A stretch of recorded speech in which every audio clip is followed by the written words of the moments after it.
Hello everyone. Welcome back to the channel. Enjoy the fanfic, and let's begin part 1. He knew it. He should have known better. He just wanted to believe. Yet, he should have known. Of course it was going to turn out that way. No one truly cared about him. Not the villagers, not the academy teachers, not the children, hell he doubted even the Hokage truly cared about him, but, his childish innocence just begged him to believe. Of course, in all hindsight, it should have been strange. No one acknowledged his birthday for the past 6 years he could remember. He couldn't remember anyone celebrating his birthday since he was 4. But, he just wanted to be happy that day. Granted, people were always cautious around him, they seemed to be a lot meaner on his birthdays. That's why he had been fooled. That's why, against all his instincts, he allowed himself to believe. He allowed himself to believe that earlier today people cared as some started smiling and waving at him. Some said, "Good morning," to him, and other congratulated him on reaching 10. For him, it felt like a dream that he didn't wish to wake up from. It was truly the first time he could have been happy. He supposed it was strange enough. He was allowed in all the stores and shops where they vehemently protested against his coming and going a few years ago. The shopkeepers let him buy anything he wanted. Vendors allowed him to look at their wares, and some kids actually played with him. It was like paradise. When it was night time, some of the villagers actually made a cake for him filled with 10 candles. One could not imagine Naruto's eyes being any brighter than they were at that moment. The word, "Happy Birthday Naruto," were in sweet frosting. Overall, people just crowded around him and congratulated him. It was all heaven. Yet he now understood. There was no heaven. Dreams were for fools. The only thing that waited for anyone hoping to achieve anything was anguish. Just when people had given him some presents, a merchant came up to him and placed an odd fruit in front of him. Naruto looked at it weirdly, but he was so regaled by the merchant's tales of the fruit coming from exotic lands that he bought into it. What a joke. He would have laughed humorlessly if his body could have allowed him to do so. The merchant then told him that it had the power to make anyone's wish come true, and just for today, he would give it to him so the blonde could truly have anything he wanted. He, Naruto, only wanted one thing. For days like today, this specific birthday to continue forever. Just a little acknowledgement was all he wanted. As he ate the fruit, people cheered. It tasted awful, but to Naruto the wish was more than worth it. As he finished devouring the fruit, not a second later he landed into unconsciousness. He found his lungs suffocating with water. He tried to swim, but his body felt heavy. He couldn't breathe and he couldn't think. He could only see people with lit torches looking down into the pond that they no doubt threw him in. He was drowning. He didn't know why. He was a very good swimmer, he at least figured. Why couldn't he swim anymore? As his body slowly began to collapse, he took in some water. He only had one thought. No more, he thought before he blanked out. Now here he was, in Konoha's medical hospital, with tubes up his nose and in his arms. He knew it. All the signs said that something was abnormal, but, he just wanted to believe. Well, he believed, and look where that got him. Still, as Naruto's senses came back to him, he could hear talk outside his door. Yes, Hokage-sama, the perpetrators have been caught and contained. Yes, we are lucky that Kyuki-san and Ayame-san were able to see the crowd with Naruto and rescue him in time. We are working on finding out why his guards weren't with him. However, the most concerning part is the boy's chakra network. No, it's not ruptured or fractured. He will definitely be able to mold chakra as well as anyone, but we fear to say that he will never be able to use hand sign ninjutsu or genjutsu for as long as he will live, the doctor said. Naruto trembled as he stared at the door. He could mold chakra, but he wouldn't be able to use ninjutsu or genjutsu. How was he supposed to be a shinobi then? How could he pass the academy? All of this because he chose to believe. All because he got a day of bliss for an eternity of regret. He heard the door open and turned his eyes away. He didn't have to see the look of surprise on the Sandaime Hokage's face at his awoken state. Naruto-kun, the old man began as Naruto closed his eyes. Just leave, Gigi. Just get out, Naruto said as he turned over and covered his face with the sheets. No, don't cry. Crying solved nothing. Crying wouldn't make it any better. Crying for your own pity was pathetic, and Naruto refused to cry for himself anymore. He also refused for the village to see him cry. They didn't deserve it. Naruto heard the door close behind him and sighed. Tomorrow he would have to thank Chuki and Ayame. Though believing that anyone had his well-being at heart was not a factor anymore. Because he knew now, no one did.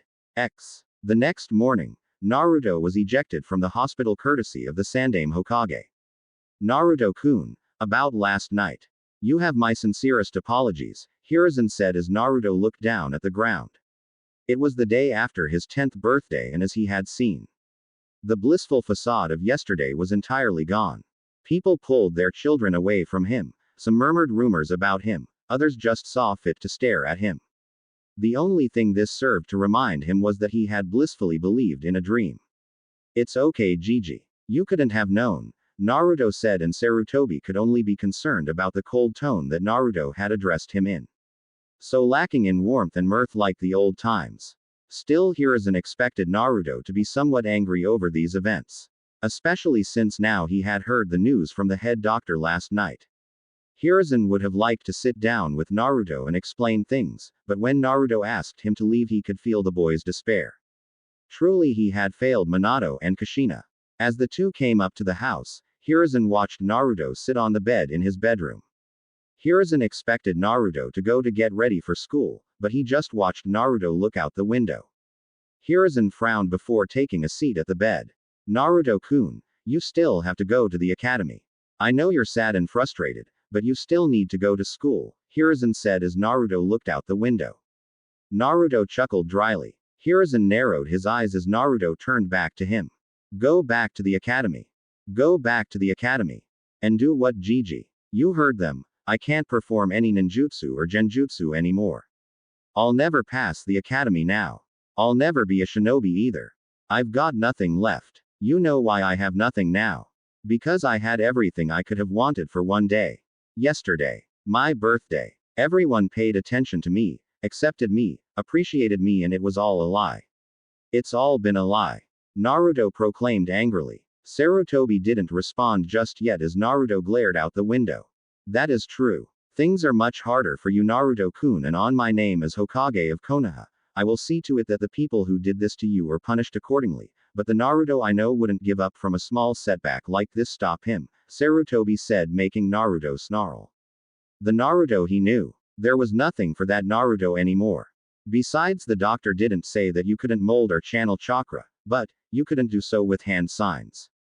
So forming chakra with hand signs is impossible for you, Sarutobi said, making Naruto go silent. That was true, but it was a rather moot point. I can't tell you it will be easy, but please go, Naruto-kun. Whether you or Konoha believes it, we all need you, Hiruzen said, making Naruto turn a look at him only to see the Sandaime Hokage walk out the door. Naruto looked down at the bed and noticed a scroll wrapped in a beautiful red ribbon. Happy birthday, Naruto, were the words inscribed on it. Naruto looked back at the door before looking down at the scroll. He gently took off the red ribbon and unfurled the scroll. Taijutsu for beginners and Fuinjutsu for dummies. Naruto would have laughed at the good-naturedness of the scroll if he weren't so angry with everything right now. The scroll showed many stances that the academy hadn't bothered to teach. There were also a few points in the scroll about chakra control exercises and whatnot. With a heavy sigh, Naruto dropped off the bed, changed his clothes and made his way for the academy. He was still in a bad mood, but he would rather not spend the entire day moping about it. As Naruto bent down to pick up a kunai, he clenched it tightly. His frustration of the today and yesterday taking their toll. However, he stopped as he took note of the small white bubble surrounding his kunai. Naruto jerked his hand away from the kunai and watching the bubble slowly disappear into nothingness. Clenching his hand again, Naruto gasped as his entire right hand was covered in the same white bubble that he had just seen surround his kunai. With a sharper gasp, Naruto flung his arm left and right frantically to get the bubble off his hand. As he swung his right hand, Naruto widened his eyes as he bashed against something solid. Looking to his right, he widened his eyes. What the? Naruto said as he saw cracks, not in the wall, not in the window, but in the solid air that he had hit. Fear overtaking him, Naruto withdrew his hand. Oh shit, oh shit, oh shit. The landlord's gonna kill me, Naruto said, his anxiety overtaking his anger at the moment. However, it only took a few seconds for Naruto to see the cracks slowly vanish into nothingness. Blinking, Naruto looked around the room. Okay. Nothing out of place, nothing out of order, nothing broken, good. With a grunt, Naruto picked up his supplies and walked out of his room. Upon entering the streets, he remembered why he had been angry as the looks came upon him again. Come to think of it, why should he care about the landlord's feelings? No one cared about his own. Apparently, except for Chuki-san, and Ayame-chan, and now he couldn't even tell if that was entirely genuine. He felt like a missing nin in another village. Always on edge, always on alert, and from now on, it would have to stay that way. Iruka Yumino loved teaching. If he didn't, then he wouldn't have become a teacher at the academy. Iruka knew that he couldn't show favoritism with students, but human reaction was pretty fickle. He knew that more than any of the others, he wished to see Naruto Uzumaki succeed. The boy reminded him so much of himself that it was rather haunting for Iruka sometimes. Yet, Iruka couldn't help feeling unease in the classroom. The look of sheer betrayal, hurt, and pain on Naruto's face was enough to almost make him forget that he was supposed to be teaching sometimes. Iruka had been told what happened to Naruto yesterday, on the blonde's birthday. Yeah, he was 10 now. It was a collaborated effort. One thing about badly damaging people is to give them the one thing that they truly want and then swiftly take it away. Iruka should have known better too. It was obvious that the villagers' reactions were forced, yet the most devastating had to be Naruto. Imagine an orphan, ignored and ostracized by his village for a number of years, to suddenly being smiled at, enjoyed, and recognized only for it to be a ploy of treachery and deceit. Iruka couldn't imagine how much hurt Naruto had been through. The village just seemed so genuine in wanting to give him just one birthday. He couldn't even get that. Iruka couldn't imagine that pain. It was for these reasons that Iruka didn't bother having Naruto pay attention. Naruto only seemed content to stare out the window in a seat in the corner. Iruka would grant him that. He deserved so much more than that though. Iruka wasn't the only one whose thoughts centered over the blonde, as Shikamaru, heir to the Nara clan, sent passing glances to Naruto, who sat in the corner. He had never known the blonde to be so quiet. He was so hyperactive that this silence actually didn't sit well with Shikamaru. Shikamaru couldn't even remember the number of times he prayed to Kami for people to be quiet so he could sleep, but right now, he really wished Naruto would crack a small smile or proclaim his dream offing Hokage at least once. Still, for Shikamaru it was too troublesome to ask the reasons of why. Maybe Naruto had a bad birthday. Shikamaru had said happy birthday to Naruto as did a few other kids, but maybe it went sour somewhere. He didn't know. Some other kids, Shikamaru noticed, took an interest in Naruto as well. Choji sent glances to Naruto every now and then, and so did Kiba and Hinata, though the latter was a little more obvious. Hell, Shikamaru almost faltered when even Ino and Sasuke glanced at the usually energetic blonde. Maybe they were all hoping for the same thing, just for something back in the realm of normal to happen, but it never did. Naruto only looked on the window, a very solemn look on his face. The entire school day had been that way. A couple of teachers tried correcting Naruto's behavior, but he either ignored them or, much to everyone's surprise, sent a small glare their way before they just decided to leave him alone. This was how the entire class period went until all the students came to the academy's dojo for taijutsu practice. Alright everyone, enter your katas for the next 20 minutes. We will hold spars after that, came the voice of Mizuki, another teacher, speaking. Naruto just stood up and performed his katas, not exactly conscious of whether he was doing them right or not. Well, he had a good grade in taijutsu anyway. Not like it mattered. Well, perhaps it did matter, a little bit. Naruto supposed he should have been used to such things. Or at least he should have known better. Still, he didn't know why people were mean to him. He had asked the Hokage on multiple occasions of why this was a problem, but he only ever answered vaguely with, "Forgive them." Or, "They don't know any better." Like that was going to help him out in any way. Now, because they didn't know any better, his chakra was messed up in some way that he could even focus his chakra through hand signs. So more than likely he would have to do it sealess. The amount of concentration and work put into that would just be a pain. Naruto remembered one of Iruka-sensei's lectures on performing techniques Sealess, and it sounded like it was much more trouble than it was worth. Which was why at the time, Naruto was so happy he could use hand signs, as frustrating as they were to learn. Before Naruto could think any more on the subject, his feet shifted. Actually, all the students' feet shifted, hell, even Mizuki's feet shifted. Naruto, Shikamaru, Mizuki, and the others gasped as the lights in the dojo flashed on and off. The ceiling's lamps swayed heavily to the left and right. Sounds ruptured Naruto's ears as the glass windows broke, showering the floor and the students with glass. Get down on the floor, Mizuki shouted. Naruto swiftly dropped to the ground and covered his head as some students did so as well. He widened his eyes as he could feel the ground rumble violently beneath his feet. It felt like it was almost angry somewhat. The wooden structure that was the dojo slowly began to crack and tear as lights from the ceiling fell to the ground. Students screamed and shouted while Naruto looked around in surprise. Even now, more crashing could be heard outside.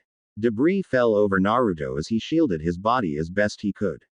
He looked to his left and noticed other students cowering as well before he found himself in intense shock.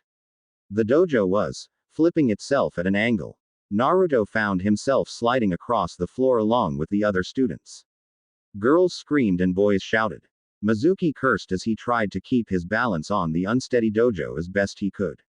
Naruto's breath exited his body as he slammed against a wall. Other students slammed against him as he cursed. After about 10 minutes, the shaking finally stopped.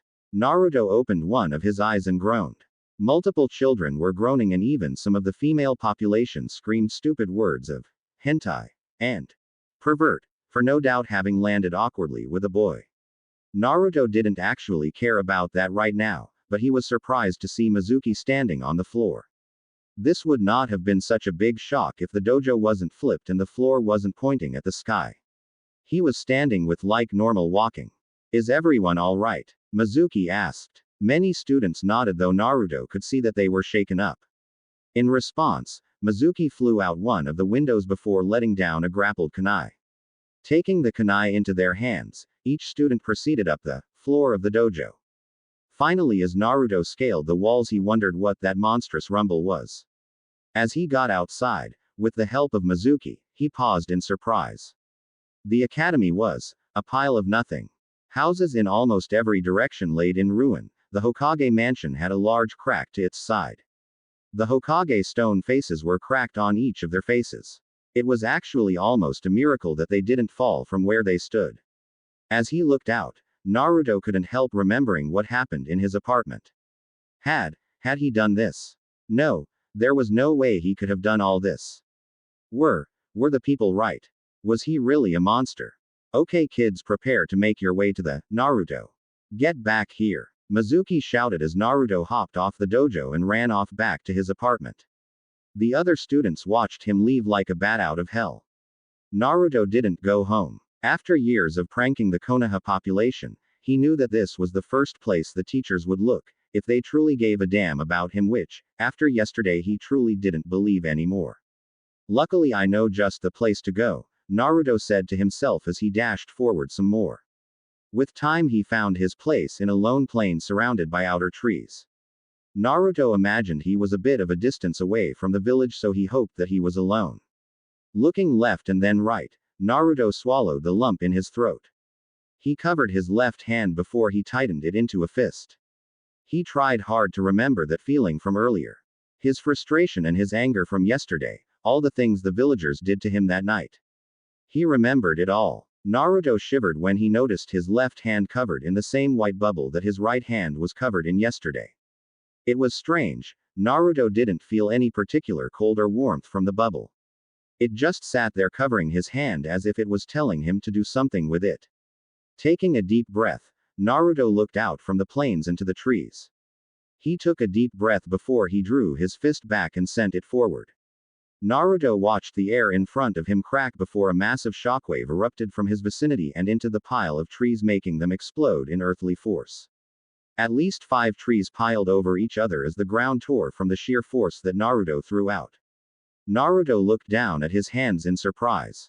Where did this come from?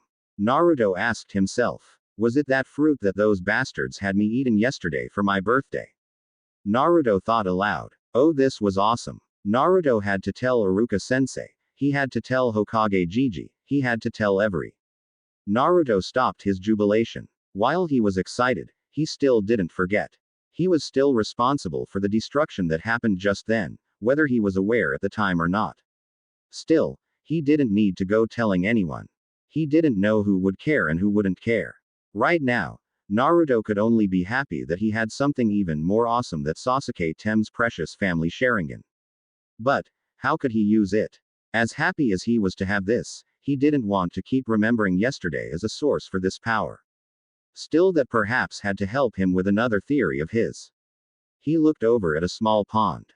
Quickly taking off his clothes, he grabbed the edge of the surface and submerged the rest of his body. Naruto winced. He felt weak and tired. He actually felt like he was about to pass out from the tiredness he was feeling. He also felt his body growing heavier. In fact, it was so heavy he could barely keep himself holding onto the dirt ledge any more than he was. Naruto widened his eyes as his nails slipped. He garbled a noise before an arm reached into the water and pulled him out in one swift motion. Naruto coughed as he landed on the ground, spewing out water from his lungs. He turned his head and noticed Iruka glaring down hard on him. Naruto, what were you doing? You could have drowned, Iruka said, making Naruto frown. What do you care, Iruka-sensei? Maybe it's better that way, Naruto said, looking at the ground. Iruka lost his hard look and sighed. Naruto, I don't expect you to forgive the village for what they did to you. No one should have that done to them, but suicide isn't the answer, Iruka said, making Naruto snort. Is that what he thought it was? Not likely. Naruto hardly thought about killing himself over the village. They weren't worth that much of a damn to him. At least they weren't right now. You don't have to pretend being nice to me, Iruka-sensei. I know you hate me just like everyone else. You were a lot less subtle, but I knew. I always knew, Naruto proclaimed, making Iruka sigh as he held out his hand. Come on. Let's head back to the group, Iruka said with a small smile. Naruto looked at the offering gesture before snarling. He didn't need anyone's comfort anymore. It could all have been a lie at this point. Naruto surprised Iruka when he swatted the hand away and grabbed his clothes. Swiftly putting them on, despite how wet he was, Naruto walked back to the village. Iruka shook his head before looking at the downed trees, no doubt more casualties from the earthquake disaster. If it wasn't one thing, then it was another. The Council of Konoha quickly assembled itself together.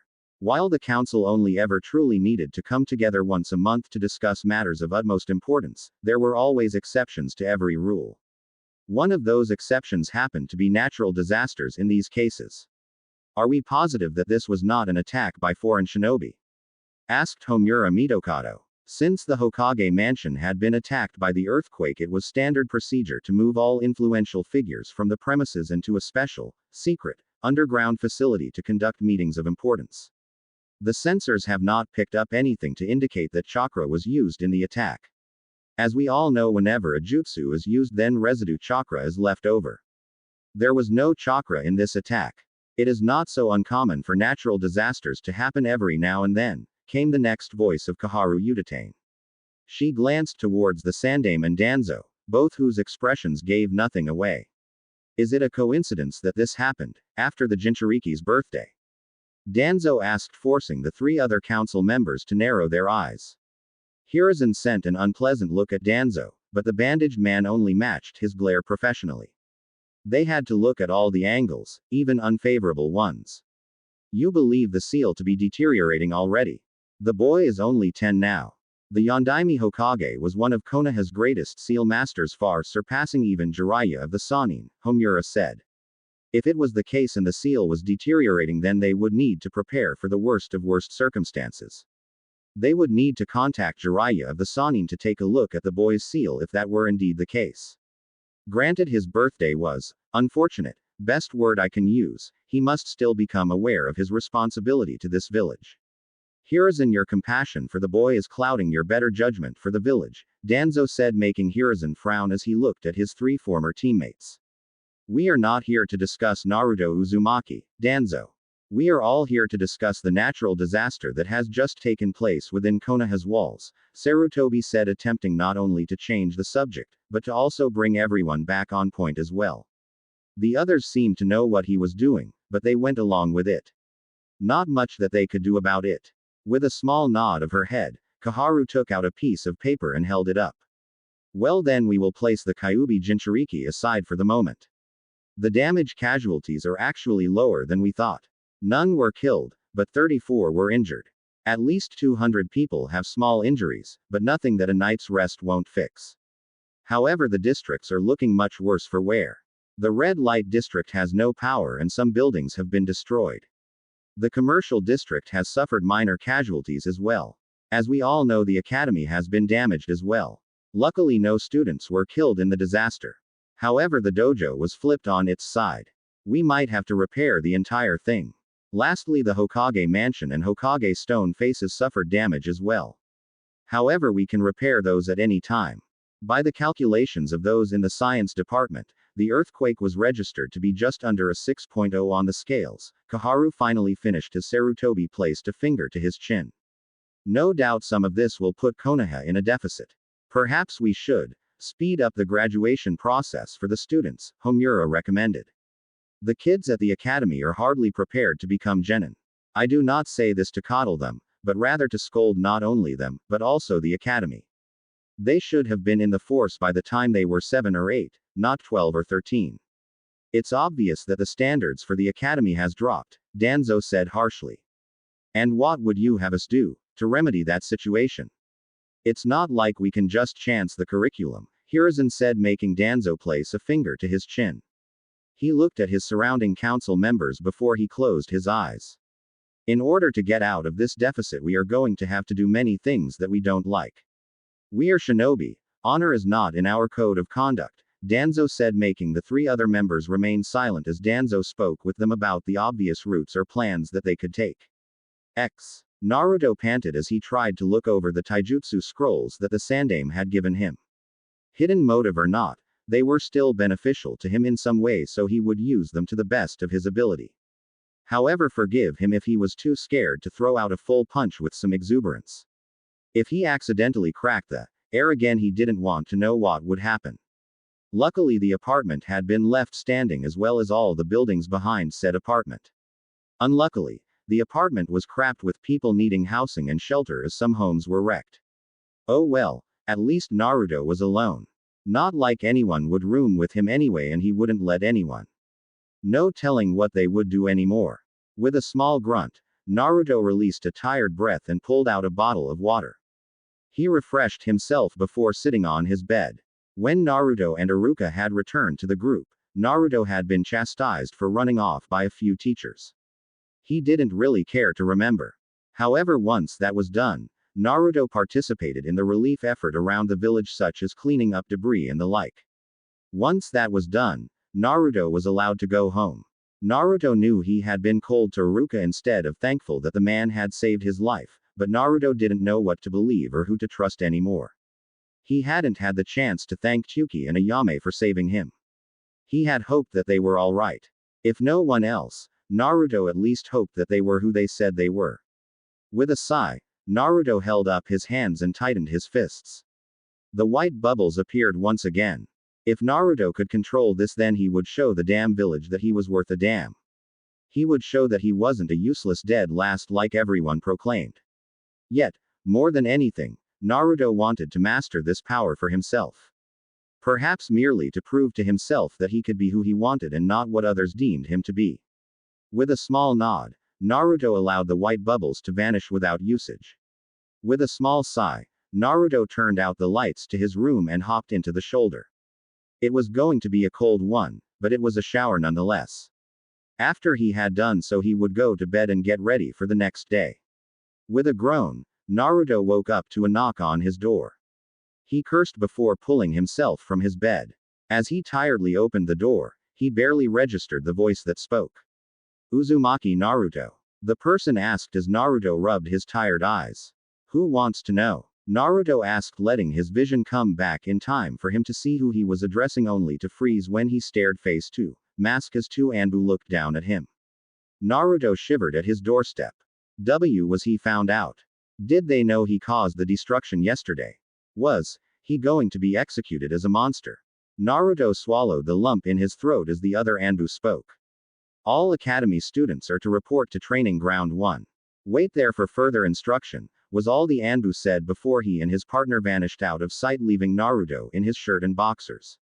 With a close of his door, Naruto released the breath he didn't know he was holding before he followed back into his routine. They sure handled that school situation fast. Naruto figured that there would at least be a couple of free days for him to train with this new power of his. Well, it didn't look like he was going to get that today. Still, he would rather not be late. He didn't need anyone on his back this early anyway. Getting his supplies together, washing up, eating some instant ramen, and putting on his shoes, he headed for training ground 1. Once, finally, finding training ground 1, Naruto saw it was littered to the brim with kids his age and some a bit older than that. Far off and removed from the crowd, Naruto saw Sasuke, the bastard, leaning against a tree with his eyes closed. Naruto resisted the urge to snort. Look at him, look all cool. He was much cooler than Sasuke Tem. Well, forget him. I'm not in the mood to bother with him, Naruto thought to himself before he moved himself through the crowds. He saw Hinata talking with some group of girls along with Ino. Kiba, Shikamaru and Choji were all to one side talking as well. Naruto saw Shino just observing everyone around. Not matter how moody Naruto felt, he still couldn't help being unnerved by Shino's gaze, especially when he couldn't really see said gaze. Finding a nice spot to sit, Naruto rested beneath the trees, feeling the sun and wind in his hair. Glad to see that even idiots have 9 lives, Naruto opened one of his eyes and noticed Kiba grinning at him along with Shikamaru and Choji. However, instead of a crack back, the 3 noticed Naruto just looking at them. What do you want? Naruto asked in a tone that told them he didn't want to be bothered. Whoa, looks like someone's trying to take after Uchiha Sasuke in the attitude department. Come on man, you just had a birthday, didn't you just have an awesome time? Kiba asked, making Naruto narrow his eyes dangerously. Shikamaru quickly took the hint before patting Kiba's shoulder. Troublesome. Kiba, leave him alone. Even Naruto can have a bad day. Look Naruto, we just came over to ask why you ran off from the dojo yesterday. You seem to be in a hurry, Shikamaru said. Naruto blinked before he looked over the horizon. He didn't know the real reason they wanted to talk to him, but he guessed it had something to do with his behavior or whatever he was doing. He supposed an answer would suffice. I wanted to make sure my apartment was all right. Unlike you guys, I don't have other places that would welcome me if my apartment was destroyed. That's all, Naruto said, making the 3 boys glance to each other. Shikamaru just decided to let it go before looking back at the other group of kids. I wonder why they brought us all out here though. I imagine that they are renovating the academy and the dojo, but who knows how long that's going to take. Some kids are here that are 2 years ahead of us. Though I don't see any 6 or 5-year-olds, Shikamaru said. It was true. As Naruto looked around, he couldn't see any kids less than his age there either. With a small grunt, Naruto scanned the kids. Not many caught his eye, although there was a taller Hyuga kid glaring at Hinata every now and then. Naruto shrugged his shoulders. Not like he really cared much. Finally, after waiting for about 20 minutes, the confused students were all surprised when a number of Jonin and Chunin entered the field. Some of the Chunin the students instantly recognized as their teachers in the academy. Naruto noticed Iruka and Mizuki entering the field. After a few moments of silence, Iruka spoke up to the mass of students. As you all know, the academy has been damaged so much that it can't serve as the place of education anymore. Due to the natural disaster that hit our village the other day. Now, before anyone starts jumping up and down about no class, the fact that we have gathered here still means that lessons will be provided. However, because of the damage, Konoha will have to take more jobs and thus we need all available hands, Iruka said, making some of the children widen their eyes. Naruto was easily one of them. You mean we get to graduate early? A girl asked, almost squealed, while some of the kids spoke amongst themselves. Iruka pinched the bridge of his nose before sighing. He actually wanted to chuckle in their naivete, but withheld himself. Don't get ahead of yourself. No one is graduating just yet, Iruka said, and as expected, a number of groans were heard through the students. Naruto just rolled his eyes, and if he looked out of the corner of his eye then he would have seen Uchiha Sasuke snarling as he tapped his finger on his arm impatiently.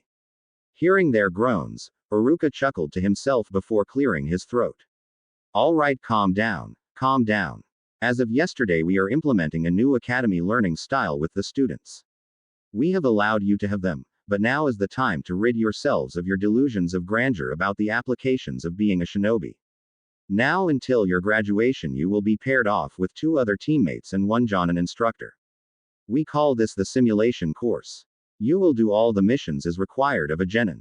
You will also be trained by your temporary Jonin instructor. Again, this is a simulation course and you will be graded, so do your best. For your final, you will take 1 C rank mission, and if you pass then you pass the exam without needed to be tested at the academy. However, if you fail then you must pass by the academy ways.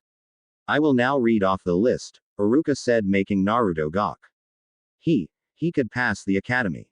He just had to complete a C rank mission as his final in 2 years. Naruto swallowed the lump in his throat. C ranks were supposed to be 4 times as hard as any D rank missions. As Iruka read, Naruto felt his heart beating even faster. No matter how he felt, he could contain this excitement. Well, hopefully in 2 years he would be a hell of a lot better with this new ability of his rather than just using it like an amateur. Uzumaki Naruto, Yamanaka Ino, Inazuka Kiba, your temporary Jonin sensei until graduation will be Shiranui Genma, Iruka read off. Naruto frowned at the thought of Kiba and Ino. Perhaps he should have been happy that he was paired up with people his own age group, but Naruto and Kiba weren't the closest friends, but perhaps rivals was a good word. Naruto and Ino, you might as well have stabbed your eyes out, drowned yourself in oil, and then lit a match, because Naruto was sure that this was the same as being paired with Ino. What? And there it was, ladies and gentlemen, the screech that broke 1,000 windows. Naruto could see Kiba sending a glare at him along with a feral smirk. Naruto couldn't resist giving him own grin, though his thoughts should have suggested otherwise. Both could see the Yamanaka heiress's friends consoling her. As Iruka finished off the list he looked up at the students. Remember that this isn't official, but it can be if you wish it. Work hard with your new teammates and your sensei. Remember, you're being graded for this, Iruka said before taking a bow and moving back. As some Jonin moved to collect the academy students, Naruto leaned himself off the tree he was sitting at. Good luck to the both of you. You got Ino of all people. Glad I'm not you guys. She's far too troublesome, Shikamaru said before he and Choji walked away, leaving Naruto and Kiba alone. It didn't take long before both noticed Ino walk over to them. Alright, Mutt Boy and Dead Last, we're getting this out of the way right now. I'm the leader of this group. Everything I say goes, Ino said, making Naruto roll his eyes. Kiba growled along with Akamaru. Ha, you wish, Blondie. I'm the alpha here. I'm the leader. Kiba called out as he and Ino glared at each other. Normally Naruto would have been more than happy to shout with them about him being the leader and whatnot, but he wasn't in the mood for it. He wished he could say that his birthday wasn't affecting him lately, but it obviously was, and he knew it. He just felt content to watch his 2 new teammates shout at each other. If I recall, I'm the leader here, aren't I? Naruto looked up and took notice of Shiranui Genma looking down on the 3 of them. The senbon that flicked through his teeth as he looked at them captivated Naruto only slightly.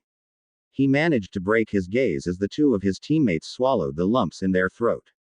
Genma looked over the 3 before sighing as he rubbed the back of his head.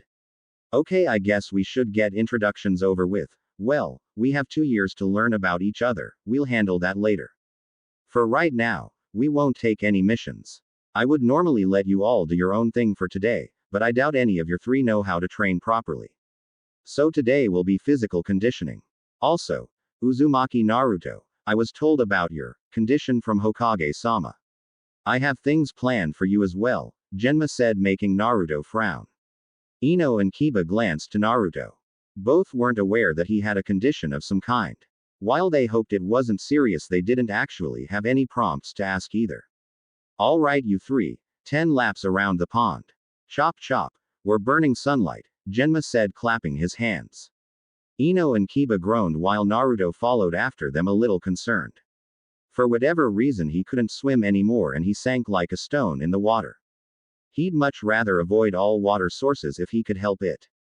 Well, he would just have to be careful and not accidentally fall in. The three began their laps as Genma smiled. As he watched them run, he grinned as he picked up some stones. One he had a handful. He grinned as he looked at his little team of academy students. Oh, this was going to be fun. Naruto panted along with Ino and Kiba, obviously out of breath as well as severe scratch marks over their faces and clothes. All three of them glared up at Genma as said man grinned while simultaneously flicking his senbon through his teeth and clutching a couple of rocks in his hands. You know, if you don't want to get hit, then it's human nature to dodge. I didn't think you would all willingly get beamed in the head so many times, but you completed your run and that's all that matters, Genma said, making them look at each other. He was lucky he had confiscated their weapons if they would use them right now. Naruto actually contemplated his new abilities just for their new sensei, but he decided not to, if only because he didn't want to accidentally kill the man. Genma just continued to laugh at his new students. Alright, that's enough laying around. Now onto your push-ups and sit-ups, 30 each. Come on you three, I wanna see some sweat. Genma said as Naruto groaned. Ino and Kiba began their exercises while Genma counted. Oh yeah, and did I forget to mention that you should all do them synchronized. So if anyone falls out of line then we start over from 1, Genma said. Naruto widened his eyes while Ino and Kiba gawked at their sensei. The three looked at each other before they groaned. 30 minutes. It took half an hour of pain for the three to finally synchronize through 30 push-ups and 30 sit-ups. Naruto's arms and legs burned as the sweat of his brow fell from his chin and his face. He could see the same for Kiba and almost double them both for Ino. The girl was practically wheezing. Naruto watched Genma slowly take a toothpick out of his mouth. Nice work, you three. You didn't give up. You know, if you were Genin, I would have dropped you from the program already, Genma said, making the three turn to him with wide eyes. When you are done with an activity you say, anything else blah blah blah sensei. Genma replied. The three tried to move to lean up, but found it very hard to do so, which made Genma sigh. Honestly, what was the academy teaching these kids? Well, whatever. He had 2 years to make these kids into something worth a damn. Well, you're academy students. I guess I should expect this. Anyway, we'll start with the basics. Do any of you know what chakra is? Genma asked. The three glanced to each other before Kiba replied. It's the stuff that allowed shinobi to do amazing things, Kiba said, panted out tiredly. Genma looked at his 3 charges before sighing. Well, he wasn't exactly wrong in that regard. Okay, can someone tell me specifically what chakra is? Genma asked as Ino groaned. Chakra is the combination of physical and spiritual energies. We mold it in our chakra pathways system. It can be unleashed into the 5 elemental properties of fire, earth, wind, water, and lightning techniques, but there are other non-elemental techniques that require chakra. It's a shinobi's lifeline, Ino replied. Genma smirked as he leaned against the tree. And to think the profile called you vain and inept. Looks like you have some brains up there despite your current grades. Good answer, Ino, Genma said, and Ino was too tired to be angry at the moment. It was only when Genma clapped that all three groaned. And how long are you three going to rest? We gotta keep your body warm for taijutsu practice, Genma said, making the three groan once again. Genma smiled. Course, if you don't like that we can do 30 laps around the lake this time, Genma said, and once he blinked he noticed Naruto, Ino, and Kiba on their feet. Worked every time. With a nod, Genma moved through his academy team. Alright, show me the taijutsu that the academy has taught you, Genma said. The three nodded before they began to throw out the katas for the academy stance. On the third kata, Genma closed his eyes. Alright, stop. Naruto, come here, Genma said. Naruto twitched, but moved in front of Genma. Ino and Kiba snickered as they watched him appear before the Jonin. Why are you punching like you have no motivation? Genma asked. Naruto shivered as he looked away. He couldn't very well tell Genma that the reason he wouldn't punch with more fire in his fists was because he was scared he would crack the air itself again and make another earthquake that would no doubt devastate Konoha any more than it already was. So, he settled for a more indirect path. I have been in a bad mood recently, Naruto said, which made Genma frown. Ah, his birthday. Hell, almost every Jonin and Chunin who wasn't out on a mission had heard about what happened 2 days ago. Genma doubted his words were going to make much difference, but he could see why Naruto wouldn't be into it. Hell, he doubted he would be as well. Alright then, Naruto. Just for today, what would you like to do? Genma asked. Naruto looked up in relative surprise, and though Genma didn't think much of it, was suspicion in there too. Naruto sighed and just pulled out the Fuinjutsu scroll that the Sandaime had given him. Genma took a look at the scroll before raising an eyebrow. It was strange. Not most genin would have been into Fuinjutsu and the like, though now given Naruto's unfortunate circumstances, perhaps things that didn't require hand signs would more beneficial to him. Fine. You work on Fuinjutsu and I'll instruct you in your taijutsu later, Genma said. Naruto still seemed surprised, but gave a word of thanks before reaching into his pouch, pulling out a bottle of ink and a couple pieces of papers. Why doesn't the Dobi have to do this? Kiba asked angrily, making Genma look at the two students for a moment. I have my reasons. Now both of you keep performing, Genma said, making the two sigh, but they continued anyway. Meanwhile, Naruto looked at the scroll as he tried to perfect his handwriting. The scroll spoke that any master Fuinjutsu user had exceptional handwriting. Naruto knew his handwriting was bad, but it wasn't terrible. Good thing the scroll talk about brush stroke techniques. At this moment, Naruto just figured to work on his technique. The scroll also showed what a specific part of a seal should look like or how it should be drawn, so Naruto could compare his notes. Still, to use Fuinjutsu in a battle, how fast would I have to write? Naruto asked himself as he scratched his head. Normally, for him, it wasn't hard to seal things into sealing scrolls such as paint or brushes for one of his pranks, but to actually create one on his own took a lot more time than he would have given it credit for. For the next 15 minutes, Naruto continued practicing his brush strokes before he saw a shadow loom over him. Rejoin the team, Naruto. I'm going to focus on this group's chakra control, Genma said. Naruto nodded and returned to see Ino and Kiba drinking water, much to their relief. Now then, who can name 3 standard chakra control exercises? Genma asked. It was at this question that Kiba grinned. Why not ask Naruto? He's all about chakra control, isn't that right, mister? I can't perform a simple bunshin to save my life. Kiba said with a small grin while Naruto growled and clenched his hands. Not like anyone ever told me what I was doing wrong, Naruto said, or rather muttered, but Genma heard him all the same before turning to Kiba. Alright then, Kiba. Why don't you tell us 3 chakra control techniques so that Naruto can know better ways of improving his chakra, Genma said, making Kiba's chuckle nervously as he rubbed the back of his head. Well, there is the leaf exercise that Iruka-sensei had to do in the academy. We stick a leaf to our heads and try to keep it there for as long as possible with our chakra. Another one is the kunai balancing one. You place the kunai on your fingertips and try to keep it there with chakra for as long as possible. The difficulty can be increased if you try using your chakra to slowly spin the kunai. I don't know a third one, Kiba said. Genma sighed before turning to Ino. So does Blondie know? Genma asked, and by the look Ino gave him he could see that she didn't appreciate the name he had given her. Why would I know anything like that? All I know is that I hate this team, Ino said with a small sob. Naruto and Kiba glared at her while Genma rose an eyebrow. Oh, and why do you hate this team? Genma asked, making Ino pout. Do you have to ask? I get Dog Boy and the dead last while Forehead gets Sasuke-kun. How fair is that? I want a replacement, Ino cried. Genma scratched his scalp and sighed.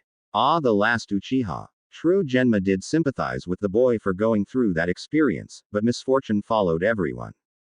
Naruto was a good example of that. As you go through your shinobi career, you aren't going to always be partnered up with Uchiha Sasuke. You'll have to be partnered up with people you like, hate, and overall loathe, but guess what? You'll still have to complete the mission anyway. You think the Hokage's merely going to accept the excuse, I didn't like him, her, and they pissed me off, for an important mission. You learn to either accept your situation and make the most of it, or hold in your resentment until you are no longer a team. This is your team and it will be for the next 2 years. I suggest that if you don't want to be miserable then you get over it, Genma said, making Ino wince. Naruto looked at him Genma in some surprise. The man at first did seem like a jokester, but he quickly asserted himself as knowledgeable, definitely not trustworthy for Naruto, but at least knowledgeable. Alright, well. Kiba offered some of the Academy's more basic chakra control exercises. Now then, since you can't think of any more, I have to have a talk with Iruka-san about the Academy's methods, Genma said before Naruto spoke. Why do we even need to learn chakra control? Isn't the whole point of this thing to learn the jutsu? Naruto asked. Genma rolled his eyes. Every jutsu, no matter how low or high it is, requires control to utilize to its full potential. Not that this would happen, but Naruto, imagine if you had a technique that would literally be able to reshape the landscape and everything that you saw around it.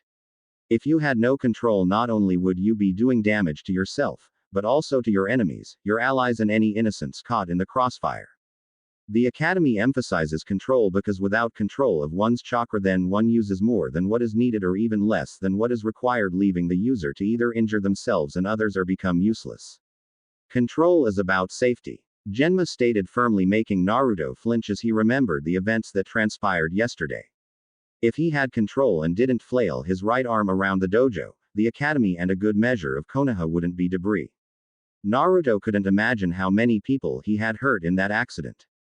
Genma could see Naruto's contemplative look, but didn't go into it anymore. He could also see Ino and Kiba looking at each other like they didn't want to hurt anyone either. Good. Looks like you are beginning to understand the ramifications of not having enough control. So today I will teach you the third way, Genma said before he walked towards a tree.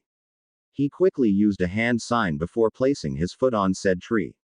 Ino, Kiba, and Naruto gawked as they watched him climb up the vertical tree with ease before standing upside down, amused by their stunned faces.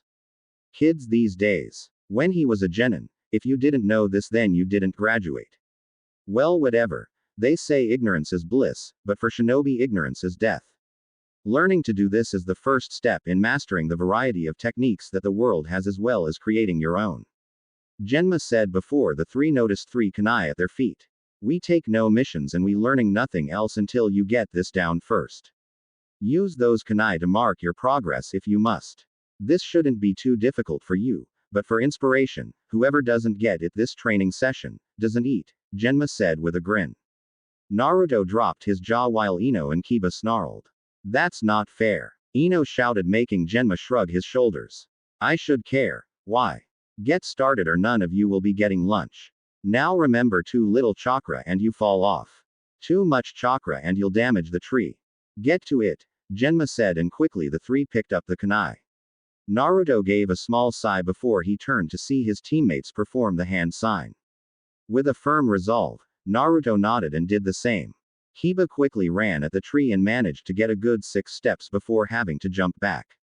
Ino made it about 8 steps before she jumped off as well. Kuso. Genma looked over and noticed Naruto had rubbed his head, cursing. It looked like hadn't even made it 2 steps. Though it looked like those medical reports were right. He watched Naruto perform the same hand sign before making an attempt for the tree again. Still only 2 steps with no improvement. Now even for the worst shinobi they managed to at least get 4 footsteps on the tree before having to jump back. 2 steps was basically a civilian trying to climb a tree. Ha, you loser, ya can't even climb a tree. Kiba asked as he made his 7th step before starting over. Naruto's eyebrow twitched from the insult.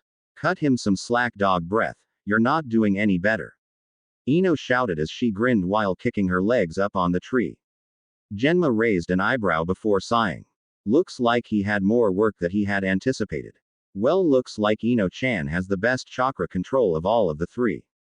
Good work, Genma said, making Ino grin as she watched her 2 new teammates glare hard at her. She stuck out her tongue. Well, Genma asked as Ino turned to him. You think you've mastered it? Do it again. Do it over until you can read a book or scroll while doing it, Genma said, making Ino deflate. If it wasn't one thing, it was another. Naruto growled as he looked at Ino. He couldn't do it. He did the hand signs. He tried to pull the chakra into his feet. He tried to make it the right amount, but he wouldn't stick even a little. He would just go falling on his head each time. The comments from Kiba weren't helping him either. Naruto, come here for a moment, Genma said as he hopped off the tree. Naruto broke from his inner tirade long enough to get up and go over to Genma. So it's true. You can't use hand signs, which means you'll have to do it without them. That will take a lot of concentration and focus. Hold on for a moment, Genma said as he pointed to Ino and Kiba. I'm going to be back in exactly 15 minutes. You both keep practicing, Genma said before he dashed away. Naruto watched him go before sighing. Can my day get any worse? No one has this much bad luck, Dadbeo. Naruto cried out mentally as he watched Ino hop from the tree along while Kiba rubbed his head. Seriously man, what's up with you? You've been acting weird all day and yesterday, Kiba said, making Naruto frown. He had enough people to worry about him to last a while. Not like they all didn't have some kind of hidden agenda anyway. Yeah, Naruto. Even when you sucked in the academy, you still had some measure of chakra control. What's up with you? Ino asked, much to Naruto's surprise. Naruto looked away from them both for a moment before slumping his shoulders. Shut it, dog breath. I can't do it like you guys can anymore, Naruto said as he looked at the ground. Ino blinked and so did Kiba. What are you talking about, man? Of course you can. We've been molding chakra this way ever since we entered the academy. Don't you remember? Kiba asked, making Naruto shake his head. That's not what I mean. Yesterday I had to go to the hospital. They told me that I have a disease. It's distorting my chakra and because of it I can't use hand signs to mold chakra anymore, Naruto replied. Kiba and Ino turned to each other before Ino chuckled nervously. That's nonsense, Naruto. Every shinobi uses hand signs to use chakra. If you can't do those then you can't. Ino didn't finish as Naruto looked at the ground angrily. Akamaru whimpered at the sight while Kiba frowned. You really can't use hand signs. So what? Are you going to rely on taijutsu from now on since you can't do jutsu? Kiba asked. Naruto shrugged his shoulders. I have some taijutsu and fuinjutsu scrolls. Apparently I can still channel chakra, but not in the various ways that hand signs can make it. I think I can still make jutsu, but the molding would have to be done without hand signs, Naruto said, making Kiba gawk. Is that even possible? Kiba asked, turning to Ino. How should I know, Baka? Does Genma-sensei know? Ino asked as Naruto sighed. I'm sure he does. He was given my medical report, Naruto said, making Kiba place a finger to his chin before he looked at Naruto in surprise. Is that why you weren't yourself yesterday? You were mad about your disease?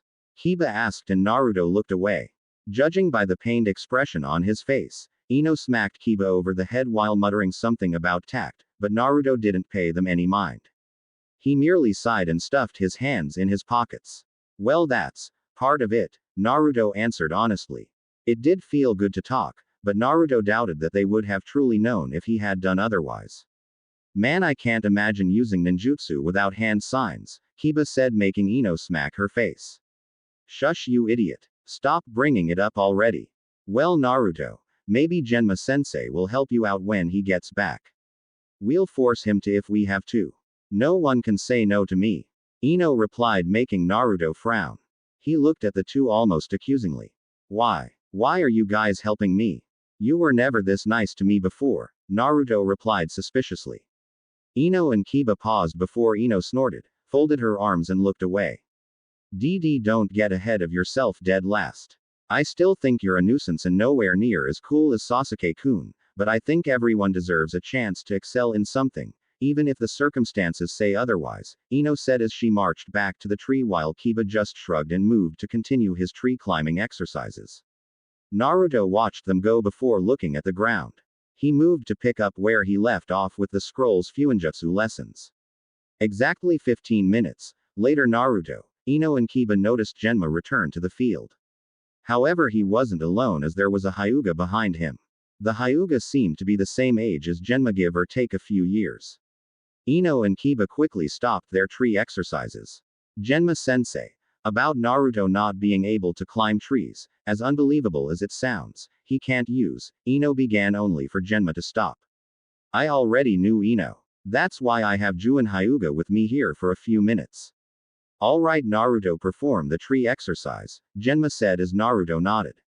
As Naruto moved to the tree, Ino and Kiba grimaces as Juin Hyuga unleashed his dojutsu, the famed Byakugan of the Hyuga clan. Juin looked at Naruto as he placed his hand sign for channeling his chakra. Naruto then moved to the tree, but the result was the same as Naruto fell to the ground with a hard thud. Juan frowned. What do you think? Genma asked as Juan placed a finger to his chin. Call him over, Juan said, and Genma did so. Once Naruto was back in front of the two shinobi, Juan spoke once again. Please perform the hand sign for the channeling of chakra that your instructor showed you, Juan said, and Naruto didn't nod or speak. He just did as he was asked to do. He made the hand sign and channeled his chakra as he was taught to do so growing up. Juan knelt before Naruto and scrunched his face. Is it that disease? Kiba asked with a shake in his voice. Juan didn't respond right away before he closed his eyes. I can see that he truly can't use hand signs. When humans use hand signs, it is not only a way of molding chakra, but it also helps in the process of focusing the chakra to a point. I am sure Uzumaki-san was focusing his hardest to get his chakra to go to his feet, but only remained motionless. However, when he released the hand sign, the chakra was free and could move where it wanted. It's like the chakra refuses to acknowledge hand signs as a way of controlling it. It's not that he can't control his chakra, but it's like his chakra needs another means of focusing it now. I believe that with enough training, Uzumaki-san should be able to focus his mind to send his chakra to where it needs to go and to do all the things that shinobi do, Juan said, making Genma frown. What do you recommend? Genma asked, making Juan sigh. Until he gets the idea of controlling his chakra mentally and not physically, then I would say that he needed to do things over and over until he gets them right. It would take a while, but I believe it would be for the best, Juan said, making Genma nod. Thanks, Juan, Genma said. Juan merely nodded before he vanished out of sight, much to the surprise of Kiba, Naruto, and Ino. Alright, Naruto, here's what you're going to do. We'll do a watered down version of the tree exercise until you grow accustomed to this disability. You will stick to the ground. Walk around this area trying to apply your chakra to your feet as you go. Too light and you won't stick, you will know you're doing it wrong. Too heavy and the ground will crack. Do this until you can't move, like you are glued to the ground, then you will know you have it, Genma said. Naruto sighed, but nodded as he placed one foot down on the ground and began walking. He tried with move to place chakra to his feet. He could feel himself acting stupid just shouting at his chakra. Go down. Go down. Go down to my feet. Stupid chakra. Naruto grumbled out as he tried to stick to the ground. It was the middle of the day as Genma stopped everyone. Alright guys, come together. Genma cried, making his team come together. Ino and Kiba could see the frustration and sweat on Naruto's face. Looking around, they could see many footprints in the rows of dirt. Some edges, others cracks. It seemed that Naruto had been hard at work too. Though neither Ino nor Kiba could ever imagine that walking on the solid ground could be tough. How is it coming, Naruto? Genma asked. I'm slowly starting to get it. I just have to find the right amount to stick, but every time I think I'm close, it just puts another dent in the ground, Naruto said, making Genma nod. You knew this wasn't going to be easy, and it isn't going to be any easier as you, Genma said. Naruto nodded before Genma clapped his hands. Well, I would say that we had a productive first day. We'll stop here, team. Meet back here at training ground 1 first thing in the morning, Genma said before he vanished out. Ino and Kiba sighed as they walked off towards home tiredly. Naruto, aren't you coming? Kiba asked, making Naruto shake his head. Both saw Naruto continue his exercise on the ground before shaking their heads. That guy's a stamina freak, I swear. Shouldn't be tired like us. Ino asked. Kiba snorted as the two walked away, leaving the field barren except for Naruto. Once Naruto was sure that the entire coast was clear, he sighed as he stopped walking. He quickly faced the trees. Okay, time to make it shake, Dadbao. Naruto said as he rolled his fist back and launched it forward. Naruto's fist collided with the air, cracking it. Naruto tightened his fist as an ensuing vibration of quakes ruptured the ground in front of him before flying through the trees, ripping them from the ground and making them fall on their sides. I wonder if how hard I hit determines the power, Naruto thought to himself before he rolled his fist back again. With a mighty shout, Naruto slammed his fist into the air, and what followed was a heavier explosion that destroyed that ground in front of him, uprooting everything that he could see. The sounds of the air cracking rang upon his ears before he withdrew his hand back. With a sigh, Naruto clenched his hands. Maybe, just maybe I can, Naruto said as he crossed his fists. With a deep breath, he flung both arms out, With a look of surprise, he bashed against the air with both fists arm's length at his sides. The air cracked before his fists before explosions came from each side of his body, destroying more of the grounds and the trees in a wide thunderous explosion of vibrations that rocked Naruto's feet. The blonde could feel his own body vibrate from the power that erupted from his hands. As the vibrations and explosions settled down, Naruto grinned. Awesome Datbayo. Naruto cried out. Still, how did I delay it last time? I think I activated it that time before it was in my apartment. Why didn't it activate instantly like these did? Maybe if I master it more I can delay it. I dunno, but I guess I'll have to keep trying. I have nothing but space. Man, Naruto really wished he could tell someone he trusted about this, but he had no one like that, so he would have to figure it out on his own, and for right now he would just have to practice and practice some more. Though speaking of more practicing, Naruto sighed as he turned back to his current task of trying to find the appropriate amount of chakra to stick to the ground. He didn't have hand signs to help manipulate his chakra or help him focus, so he had to do that by himself. Okay, let's try this way. I don't feel any chakra leaving when I use this, so this should work, Naruto said as he planted his feet on the ground. He took a step forward before letting out a punch. That punch cracked the air before exploding the ground in front of him. Naruto then took another step and proceeded to do the same thing. For hours, Naruto did this until it became nighttime. With a groan, Naruto fell his knees exhausted. He didn't know how much chakra he had left. He also felt the sting of his arms upon the usage of his new powers. Naruto panted and wheezed as he surveyed the training ground. Well, one thing was for sure. No one in their right mind was going to use this wasteland of destruction. With a small groan, Naruto leaned up. He'd have to go and get a shower. He also had to wake up in the morning to meet his team and their instructor. His body heavily resisting, Naruto picked up his supplies and walked, each step a resounding measure of pain through his body as he trudged home. However, for the first time in 2 full days, Naruto Uzumaki's smile couldn't be brighter. Naruto awoke with a groan. After all those hours of grueling training in not only trying to control his new power, but also in trying to plant his feet to the ground, Naruto decided to rest up for the next 3 days. Though his body didn't quite agree with him as he felt the stiffness of his muscles screaming their defiance to do anything. Naruto wasn't about to have his own body betray him as well. So he willed himself out of the bed before swiftly dropping to the ground. Looked like his legs didn't agree with him either. Walking, or perhaps the best term would have been crawling, to the shower, Naruto managed to discard his clothes and move into the shower. Naruto strained his body with grunts and other unintellectual sounds as he turned on the knob for the shower. He sighed in relief as he felt the steam gently splash onto his body.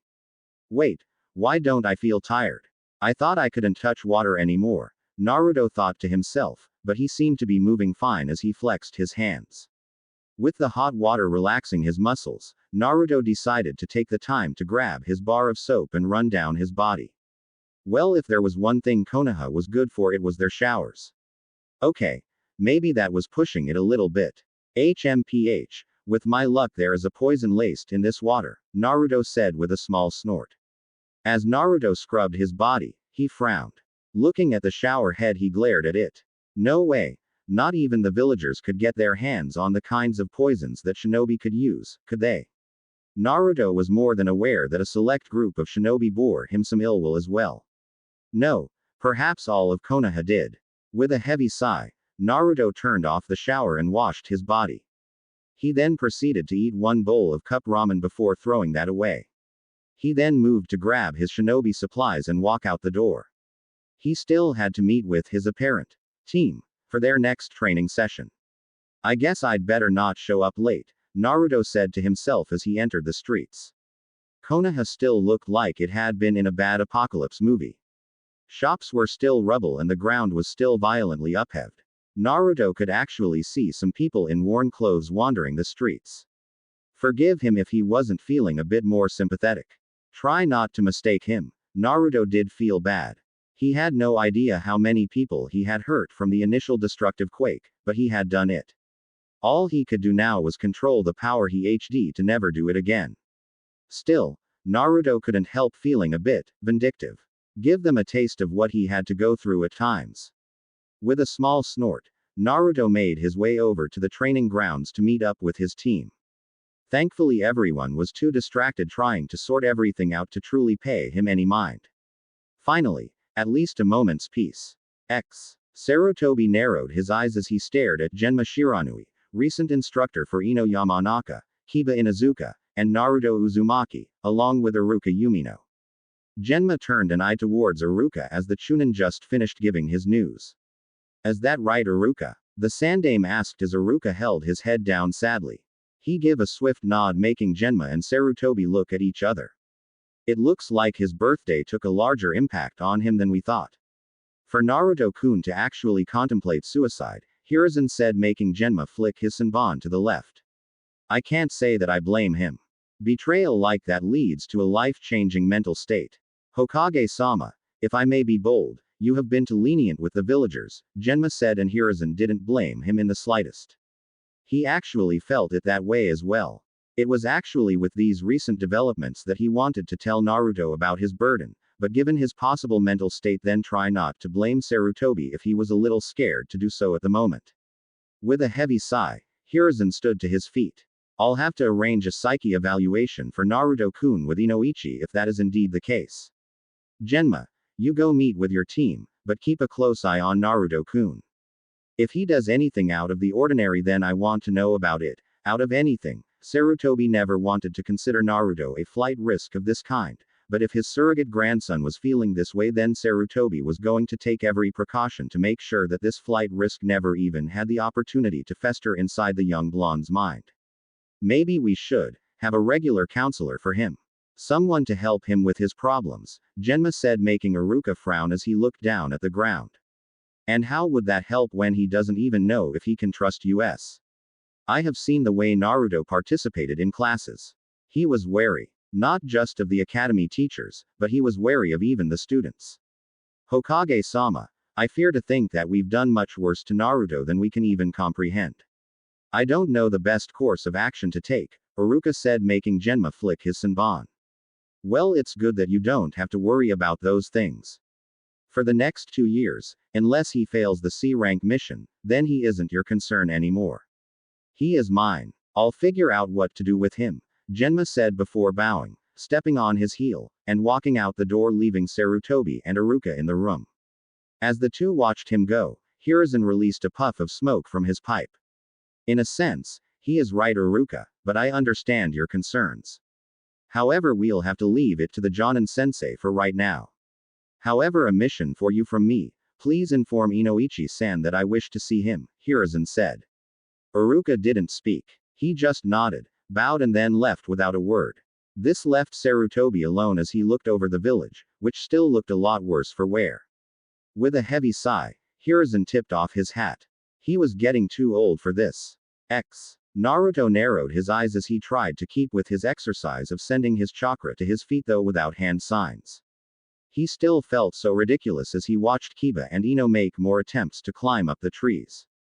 3 days of this nonsense and still nothing. Cautious as he was, Naruto still couldn't lose his competitive nature, and he hated it when he was the last to do something. It only served to remind him of his place in the academy. He had read the scroll that Sarutobi had been suspiciously kind to give him about chakra control. It spoke that the key to controlling one's chakra was focus, but Naruto didn't know how to focus. God, what was that stupid thing Iruka said about focusing? Still, perhaps Naruto would have had better luck focusing if he didn't feel the eyes of his recent Jonin instructor on him.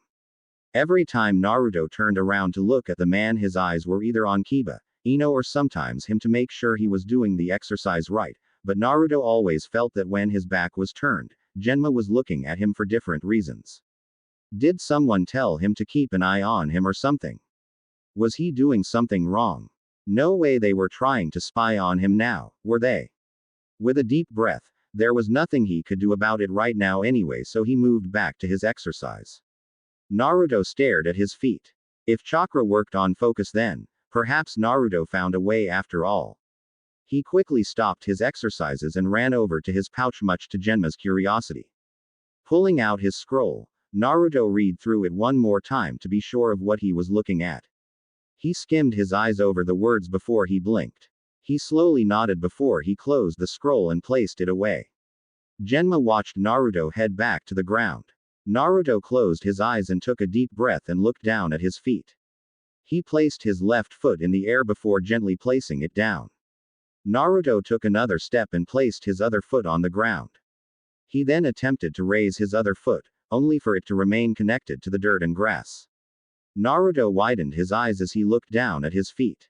Despite past events, the ear-splitting smile on his face would have nearly concerned anyone if they were to look at him. Naruto turned around to face Genma. "I did it," Naruto proclaimed only to hear thumps. He noticed Kiba groan as he rubbed his head while Ino did the same. "Quit shouting Baka," Ino hollered as she rubbed her sore head. Genma leaned himself from the tree he was leaning on and moved over to Naruto. Genma looked over Naruto's posture. He definitely did look planted to the ground. With a small shove, he pushed against Naruto's body, but as a testament to the blonde's word, he hadn't moved. "Looks like you got it, Naruto, though I am interested. Just what were you doing differently from the previous days?" Genma asked, and Kiba and Ino rejoined their teammates. Finding himself, Naruto took a small breath. He could see their eyes expecting his answer, so he didn't withhold it. "My sandals are blue," Naruto said like it was the most obvious thing in the world. His teammates and sensei blinked before Kiba palmed his face. "No duh, idiot. All our sandals are blue," Kiba said, making Naruto narrow his eyes. He just gave them the answer right there. What was hard about it? "I think you'll have to give up a more in-depth answer, Naruto. What does your sandals being blue have to do with you sticking to the ground?" Genma asked, making Naruto sigh. With another nod, Naruto pointed down to his shoes. "The scroll that Gigi gave me said that if one focuses on a spot, then naturally some chakra will follow that focus. That got me thinking, what if I focus on a place where it was near my feet? So I focused all my attention on my sandals. Then there had to be something about my sandals that I could focus on. My sandals were blue, so while I was focusing on the color of my sandals and where they were, some of my chakra was able to go to where my focus was and I was able to stick to the ground," Naruto explained as best he could. Ino and Kiba were easy to comprehend for Naruto with their expressions, but Genma's wasn't so easy. He was just looking at Naruto, an act that made the blonde more wary than he probably should have been. "I think that's why Iruka-sense had us do those leaf and kunai exercises. It was about focusing on a specific spot and keeping it that way. I think that's what it was all about," Naruto further explained. Ino was the first to shake herself out of her stupor. "But how did you get the amount of chakra to do that? Remember your disability. You can't use hand signs anymore. So how did you focus the amount without crushing the ground?" Ino asked. Trust her that she and Kiba had been watching Naruto grow more and more frustrated with each day. His footsteps would sometimes leave craters in the ground, while other times they would be only light enough for him to just walk. It must have been hard, but how did he find that amount? "I don't know if I found the right amount, but I think the amount that went to my feet naturally was enough for me to stick," Naruto said. Ino would have smacked him over the head for the answer if she felt he wasn't being serious, but it seemed that lately Naruto needed as much encouragement as he could get. "Well, regardless, you have done the exercise. I suppose I could have you try tree walking now. Though I will only give you an hour. After that we will work on one teamwork exercise, then we will have our lunch break. We'll then meet back here for individual training. Go," Genma said before walking off. For Naruto, one could assume that with his newfound knowledge on applying focus, then he would have mastered tree walking rather quickly. "Damn it," Naruto shouted as he rubbed the back of his head. Obviously, they were wrong. Naruto glared up at the tree. However, it wasn't out of the usual hate. This time he had actually made it about 4 steps before falling off. Unfortunately, Naruto couldn't take the easy route and get a head start running up the tree like Kiba and Ino. He didn't have the focus for that, yet. So he could only walk. Naruto also imagined that Genma was knowledgeable about the flaw in Naruto's tactic.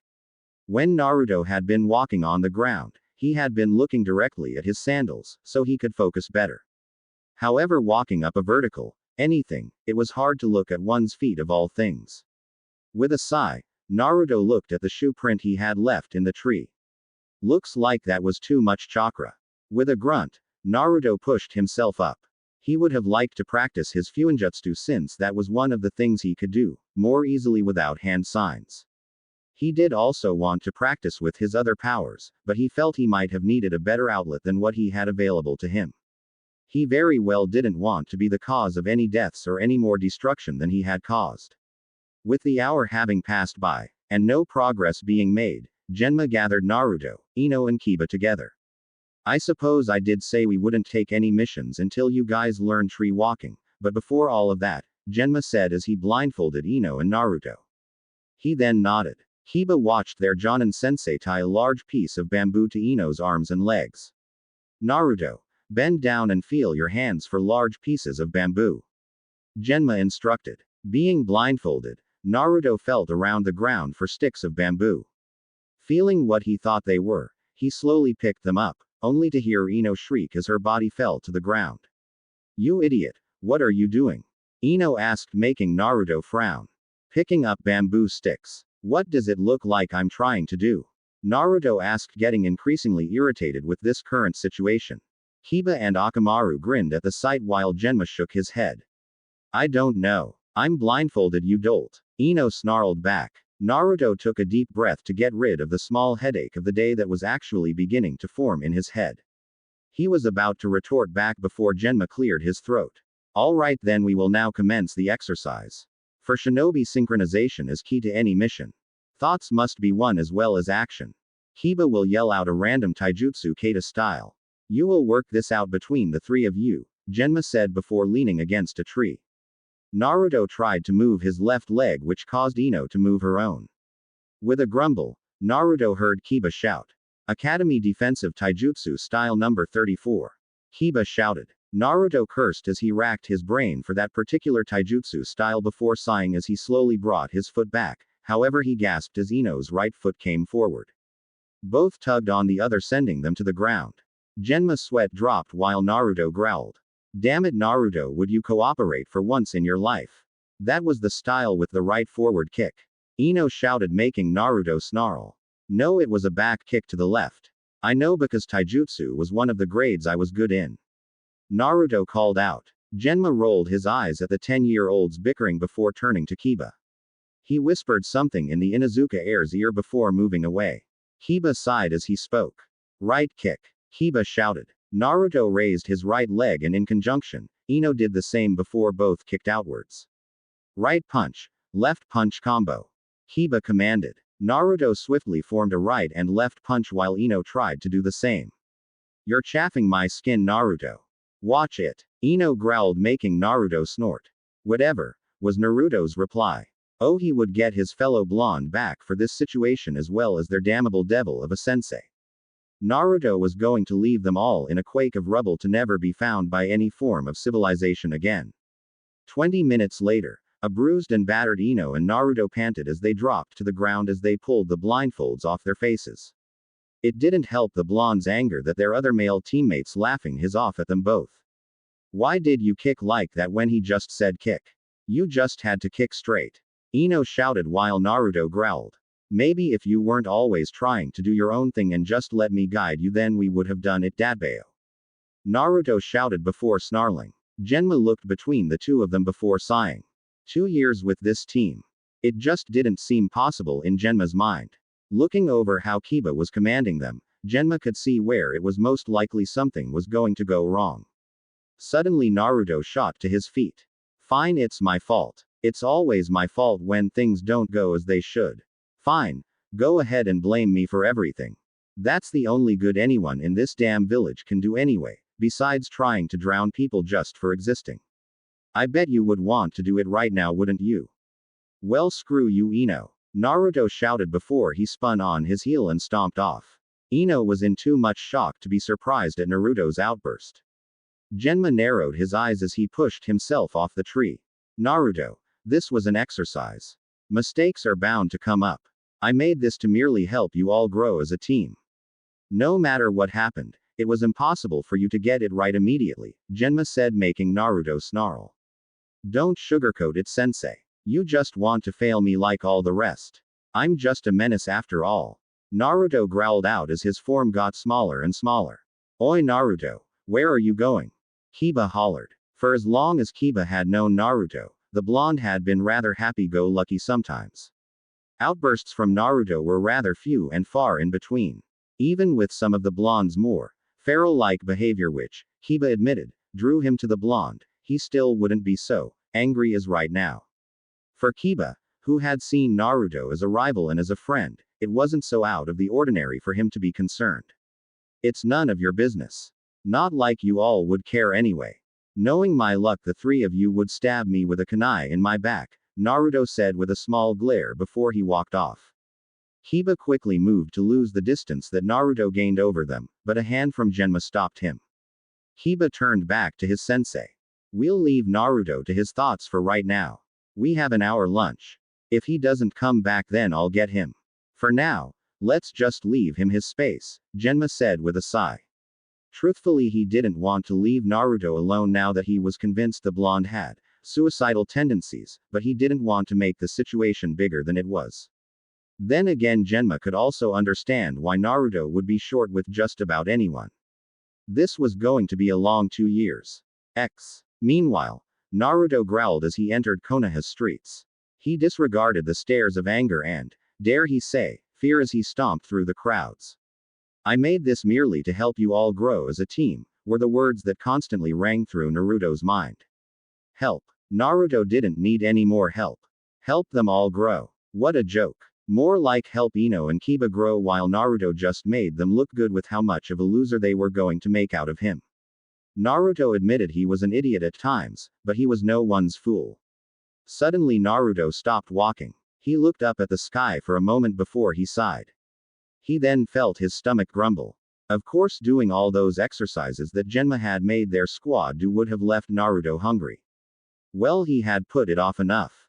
He supposed he could drop by Ichiraku Ramen and get something to eat before heading back. Cautious he was, Naruto still wanted to prove everyone wrong, and the first step was in not being a quitter. Life didn't get better for those who quit. It only got worse. Guess I'll head over there now, Naruto figured to himself as he walked off with purpose. It wasn't hard to find the small ramen stand. Despite being one of the only buildings still standing from the rubble, it was also one of the places he was most familiar with. Naruto knew better to find Ichiraku than he probably knew to find any other place. A person had to always know where their next meal was coming from. It was probably an additional plus that the father-daughter duo who worked the stand had until this moment seemed nice enough to Naruto. He had known them a good number of years. Naruto came into the stand. Hey Naruto, how's my number one customer doing? Came the voice of the mature man, Tsuki Ichiraku. The large smile on his face was easy for Naruto to ascertain, at least he hoped so. Deciding not to bother the man with his current problems for other reasons, Naruto just smiled and took a seat. Doing good, old man. Just got done with a teamwork exercise. I didn't go well, Naruto said, making Tsuki take a glance at his favorite customer's expression. Hey, cheer up, kid. I would think that the future Hokage of Konoha wouldn't let something like this get him down, Tsuki said with a reassuring grin. Naruto raised an eyebrow at the grin, but just settled for nodding as he remembered his original purpose for coming over here. With a small sigh, Naruto glanced up. Nay, old man, thanks for saving me, you and Ayane-chan. Thanks for saving me from drowning 5 days ago, Naruto said in a tone that Tsuki just couldn't identify.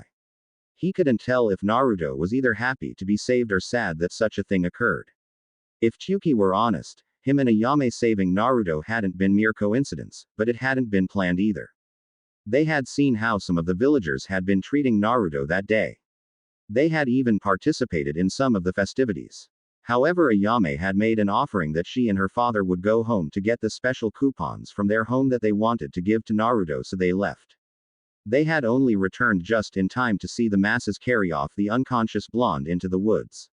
Both had watched from behind some trees as people whispered to themselves before doing the unthinkable and throwing Naruto in the water.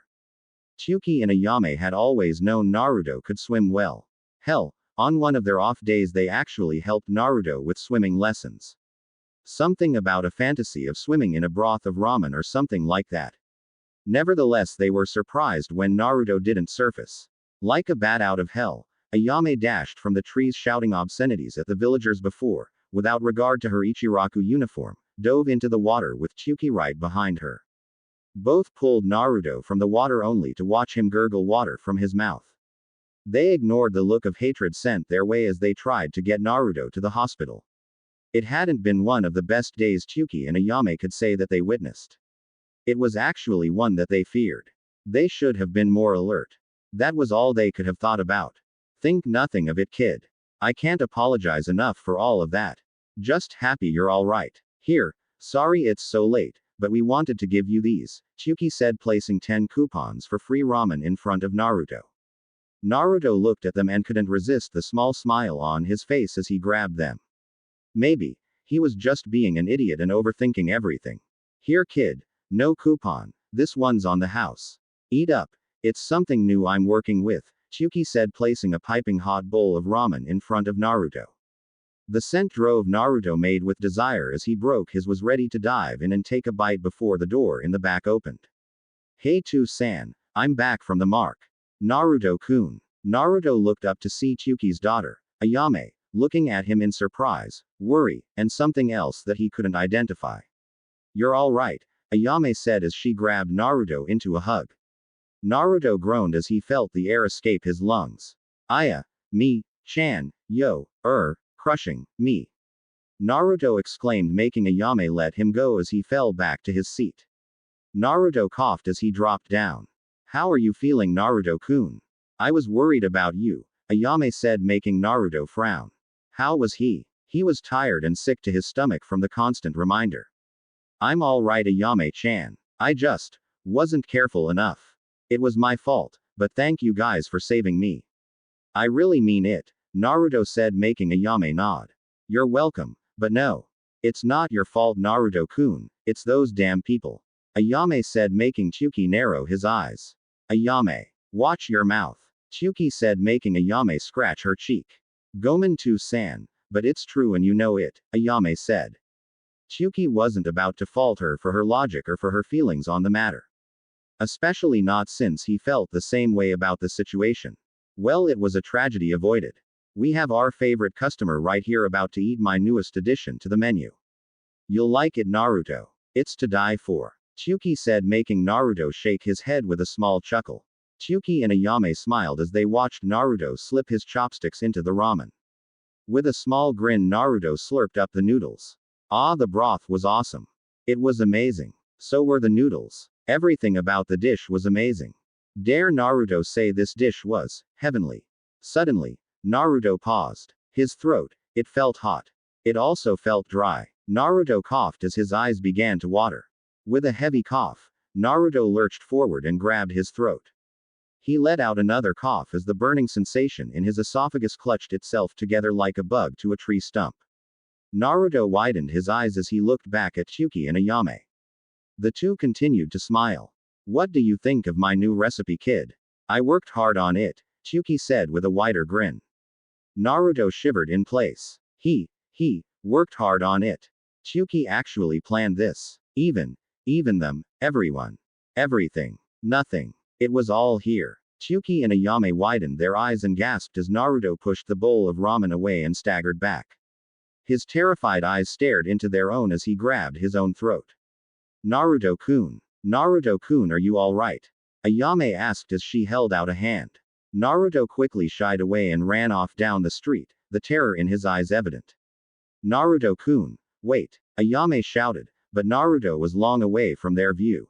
The spilled contents of the ramen and its bowl lingered on the table. Ayame looked down at the bottle, startled by what just happened. Dad, what did you put in that ramen? Ayame asked, making Tsuki frown. All new extreme habanero ramen. I was having Naruto test it, Tsuki said, making Ayame sigh as she looked in the direction Naruto had gone. Meanwhile, Naruto, in his apartment, wretched into the sink of his kitchen. Even Tsuki and Ayame were against him. Could it have all been a lie? No, Naruto thought he knew Tsuki and Ayame, they wouldn't do it to him. They wouldn't have bothered to save him from drowning if they hated him. Well, it was a tragedy avoided. We have our favorite customer right here about to eat my newest addition to the menu. You'll like it, Naruto. It's to die for. Their favorite customer. Naruto knew that he liked ramen. He licked it more than any other food that he could buy. But, their favorite customer, or their only customer. No, Naruto couldn't support Chuki and Ayame on his own, no matter how much ramen he ate. He would have needed a small fortune for himself. He couldn't be their only customer. Still, this tingly feeling in Naruto's throat and stomach. He felt sick. With a final heave of his lunch, Naruto ran over to his refrigerator filled with water and other foods. No more. No more datbayo. Stop it. Naruto shouted as he clenched his fist and destroyed his table, sending it crashing to the ground. He then swiftly grabbed the foods and waters, then pulled them out of his refrigerator. He went into his cabinets and pulled out the tons of cup ramen he had stored away. Tampered. It was all tampered. No matter what he ate, they were going to kill him, knock him unconscious, or wipe his memory if given the chance. Naruto wouldn't let them get that chance. Stuffing the food into the bags, Naruto stomped outside and stuffed them into trash bins with a small huff.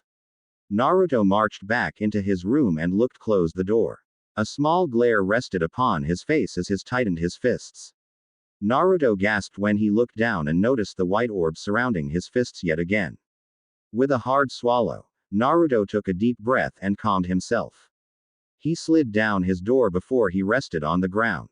Nice going me. I just threw out all of my food like an idiot, Naruto said as he heard his stomach growls since he hadn't eaten much. His throat had been returning to normal. With another sigh, Naruto went out into the village. Thinking realistically, if the village wanted to poison him, then they could only do it a handful of times. Plus, each and every single type of food that they sold couldn't be tampered with. That would have been detrimental to not just Naruto, but also to the village at large. Naruto at least had that going for him. Self-preservation was always more beneficial to people than their hate at times. Someone would work with someone else that they absolutely hated just to survive. Surviving and living was just that meaningful to people. Naruto was no different. Genma watched Naruto return to the field eating a bag of chips and a sandwich that he had gotten from one of the local vendors. No way could that be tampered with without consequences to the population. Ino sent a small glare Naruto's way while Kiba remained silent. Naruto quickly finished his sandwich and his bag of chips before putting them in a small grocery bag before setting it to the side.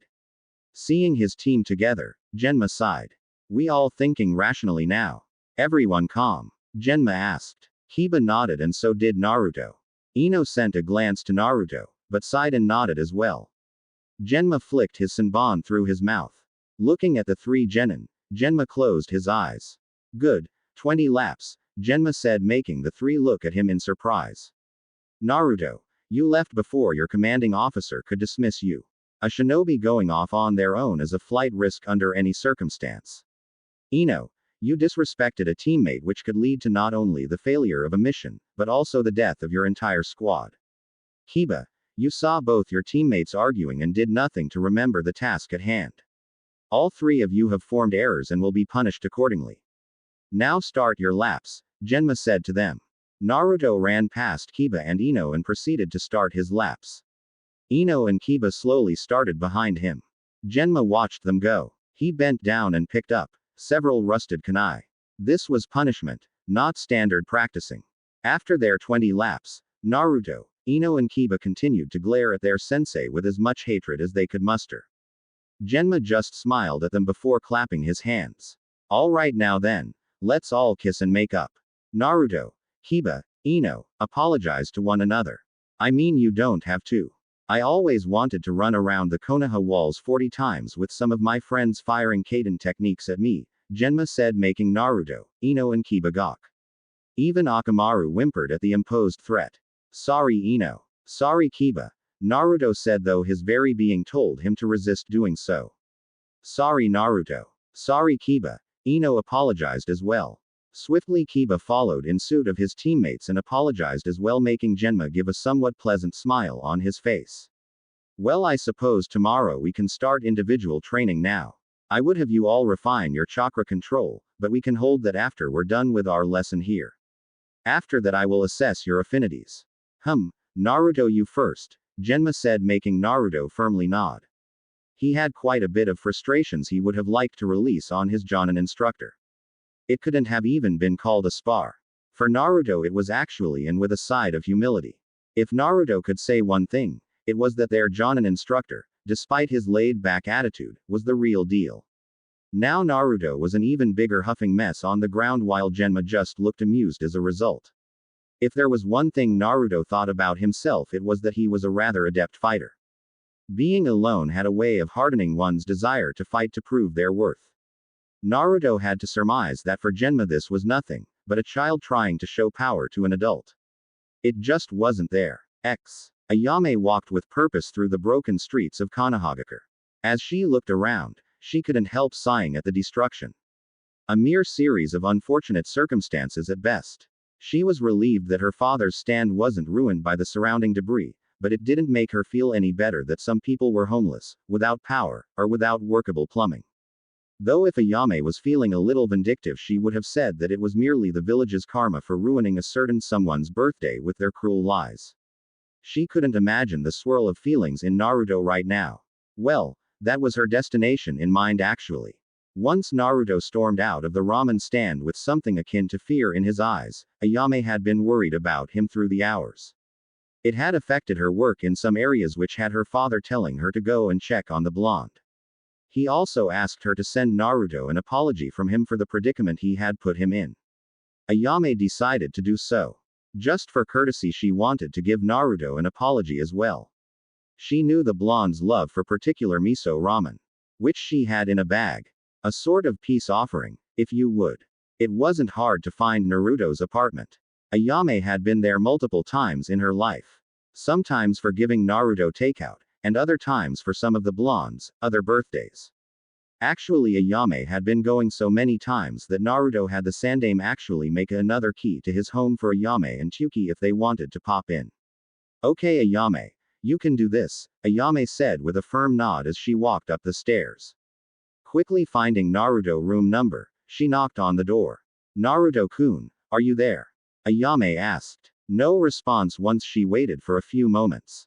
Ayame knocked a few more times asking if Naruto had been in, but she didn't get any responses. With a sigh, Ayame fished in her pocket and pulled out her key.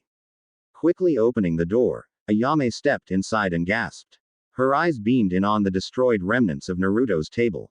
With a frown, she looked over the rooms. Everything seemed to be in order as far as she was concerned. It didn't look like forced entry. Nothing seemed to be taken. Not even his bedroom was tampered with. Moving back to the main room, Ayame knelt before the fridge and opened it. She widened her eyes seeing how empty it was. She quickly moved over to the cabinets and opened them. Empty. Cupboards, empty. Everything food-related was empty. Was Naruto even eating? Did he have the money to eat? Ayame dropped her bowl of takeout ramen on the counter of the sink. She then reached into her pocket and pulled out her wallet. She had just gotten paid last month and she didn't feel the need to buy anything before now. With a smile, Ayame dashed out of the room and hit the streets.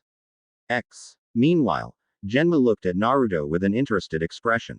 Genma had remembered the blonde's grades in taijutsu. They weren't inherently awful. Actually, the blonde showed promise in that area. Genma didn't show it, but Naruto had tripped him up several times with some unorthodox methods and blows, but Genma also noticed that Naruto's punches like a usual oomph to them. It was like there was something making the blonde hold back. Genma had a feeling that Naruto knew what it was too, but just wasn't saying. Well, until it became a problem, Genma would allow Naruto to attempt to deal with the issue himself. Still great improvement overall. Very good then. Kiba, your turn, Genma ordered, making the dog boy grin while Akamaru leapt to his side. In Genma's mind, this fight had been a little easier to deal with. Sure, Kiba was more rowdy than Naruto was and his taijutsu was more refined, but he didn't have Naruto's unpredictability in last-minute situations. Over the course of the fight, Kiba had attempted to prove dominance over Genma, something that most Inuzuka try to do in sparring matches, but Genma had forced Kiba to submit rather easily. Overall, he had some work to do with the Inuzuka as well. Last, but not least, had to be Ino. Genma sighed. Genma was going to say this as general as possible. Females were naturally perceived to be the weaker even when it came to shinobi. Some would counter him by pointing out Senju Tsunade, perceived strongest woman in the world and greatest medic in the world, but Genma was trying to be real here. Ino was complicated. The girl was really a blank slate. In Genma's eyes, she didn't train apart from these sessions and maybe those that she had with her family. She was rather thin. A good figure for a civilian, but not one for a shinobi. Her taijutsu was lackluster in all aspects. Genma released another pent-up sigh. This team was just a comedy of errors. Not to say that Genma didn't like being given a challenge every now and then. He just nodded as Ino looked like she was about to heave up her already probably non-existent breakfast. Genma never understood fasting or fad diets. Well, good job all of you. We got a good amount of sweat in and I learned about all three of you. Now I just need to plan a schedule to work with you three, Genma said more to himself. The three merely tried to catch their breath as fast as possible before Genma had them do something even more insane. That something was right up Genma's alley. Alright, chop chop. Let's get to our feet. Sun's about to set. Last thing I need to see before we all go home. First things first, does anyone remember the 5 elemental affinities? Genma asked. It was at this that Naruto answered. There is water, fire, earth, wind, and lightning, Naruto repeated from what he had learned a few days ago. Genma slowly nodded before he stuffed his hands into his pockets. Very good, Naruto. Now, did anyone realize that their chakra corresponds with one or more of these elements? Genma asked. Judging by the looks of shock on everyone's faces, Genma could see that they hadn't known that. Naruto was understandable, but it looked like the clans weren't teaching elemental affinities just yet. Well, Genma would remedy that soon enough. Taking one of his hands out his pocket, he opened said hand and revealed 3 slips of papers. This is known as chakra paper. It is specially designed to work with chakra to find a person's elemental affinity. If you have fire, then it will burn. If you have water, then it will soak. Earth, and it will crumble to dust. Wind, and it will slice. Lightning, and it will crinkle. Now then, let's go, in order of those who climbed the tree first. She Blondie, you're up. Genma said, making Ino's eyebrow twitch. She snatched the paper and held it in front of everyone, channeling her chakra through the paper she was holding. Everyone waited for a few moments. Ino watched the paper soak itself into a puddle of water before it crumbled into dust. Ino blinked while Genma narrowed his eyes. Earth affinity with a small water affinity. Very good, she Blondie, Genma said, making Ino snarl while Kiba cackled. Figures you would get Earth. You're so hard-headed, it's a wonder you're a girl. Kiba guffawed. Genma rose an eyebrow and Naruto blinked as Kiba shot past him into a tree. Akamaru ran to comfort his master while Ino snarled. Up yours, dog breath. Ino snarled, making Genma sweat drop. Naruto shook his head and tried hard to keep the smirk off his face. He had indeed found the comment funny despite himself. He would have actually laughed too if he was in the mood for it. He really didn't feel like getting hit. Alright, with Kiba Inuzuka indisposed, Naruto, it's your turn, Genma said, handing Naruto a piece of paper. Naruto looked at the paper for a moment before he exhaled. It shouldn't be hard to channel chakra into a piece of paper. Especially since Naruto could focus on the paper itself. With some time, and Kiba's rejoining, everyone noticed the paper slice in half along with a couple drips of water. Wind. Of course you had to get the one I had the most trouble with. Well, at least you have a minor water affinity. I'm pretty good with those, Genma said, and Naruto just couldn't help seeing some form of cruel irony in there somewhere that he really wished he didn't recognize. Meanwhile, with Kiba's involvement, Genma gave the paper to the Inuzuka, revealing another earth element and a minor in fire. Okay, a pretty well-rounded group of elementals if Genma ever truly saw one. Good. Well then, we'll stop here for today. I'll work on ninjutsu and genjutsu tomorrow. Perhaps we can take a D rank mission to get some experience for you. I warn you, it's going to be boring. Imagine the number 1 boring thing that you've ever had to do and magnify it by 5 and you will get a D rank mission, but in your case I would rather call them teamwork exercises. Well, get out of here you three, Genma said, making Naruto, Ino and Kiba groan. If they're boring, then give us something awesome. We could get a C rank. We could fight other shinobi, save nobles, maybe even become the awesome heroes of a country.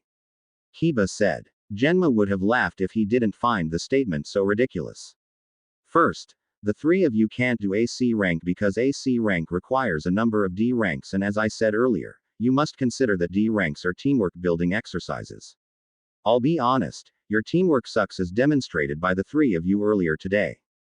Dealing with genin is the job of a jonin instructor, but if I suggest that if you want higher missions than whatever the three of you had in the academy, you drop it. Dismissed, Genma said, making Naruto look down at the ground as he clenched his fists. Teamwork. That required trust, and Naruto was all out of that. He doubted he would have even be full of it ever again. Kiba and Ino left without a word, which Naruto was surprised by, but what also surprised him was that Genma wasn't leaving as well. Naruto and Genma exchanged a look. Well, I said dismissed, Genma reiterated, making Naruto curse underneath his breath. I would like to stay here and continue some more training, Naruto said, making Genma raise an eyebrow. Oh, did my training not drain you enough? I see I'll have to revise my schedule if someone still wants to train, Genma said. Truth be told, he didn't want to leave Naruto here. Not because he thought it was dangerous, but because he thought Naruto was dangerous to himself. Now granted, Genma wasn't going to follow his student around 24/7 just on the assumption that he would try to kill himself, but Genma couldn't, in good conscience, concede to this.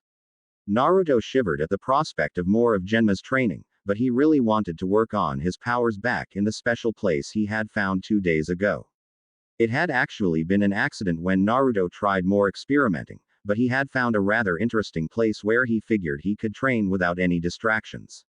Right now, Genma was being one of them. I won't stay long. I just know I need more training than Ino and Kiba, and I need to get this down. Naruto said a little more fiercely than he had intended. Now Genma knew what Naruto said was true, but it wasn't out of the ordinary for aspiring shinobi to practice their techniques in their homes. Now either Naruto was afraid he would damage the walls or his floor from trying to climb with his feet, or he was hiding something that he didn't want Genma to be looking at. And just what kind of training are you going to be doing? Genma asked, making Naruto grumble.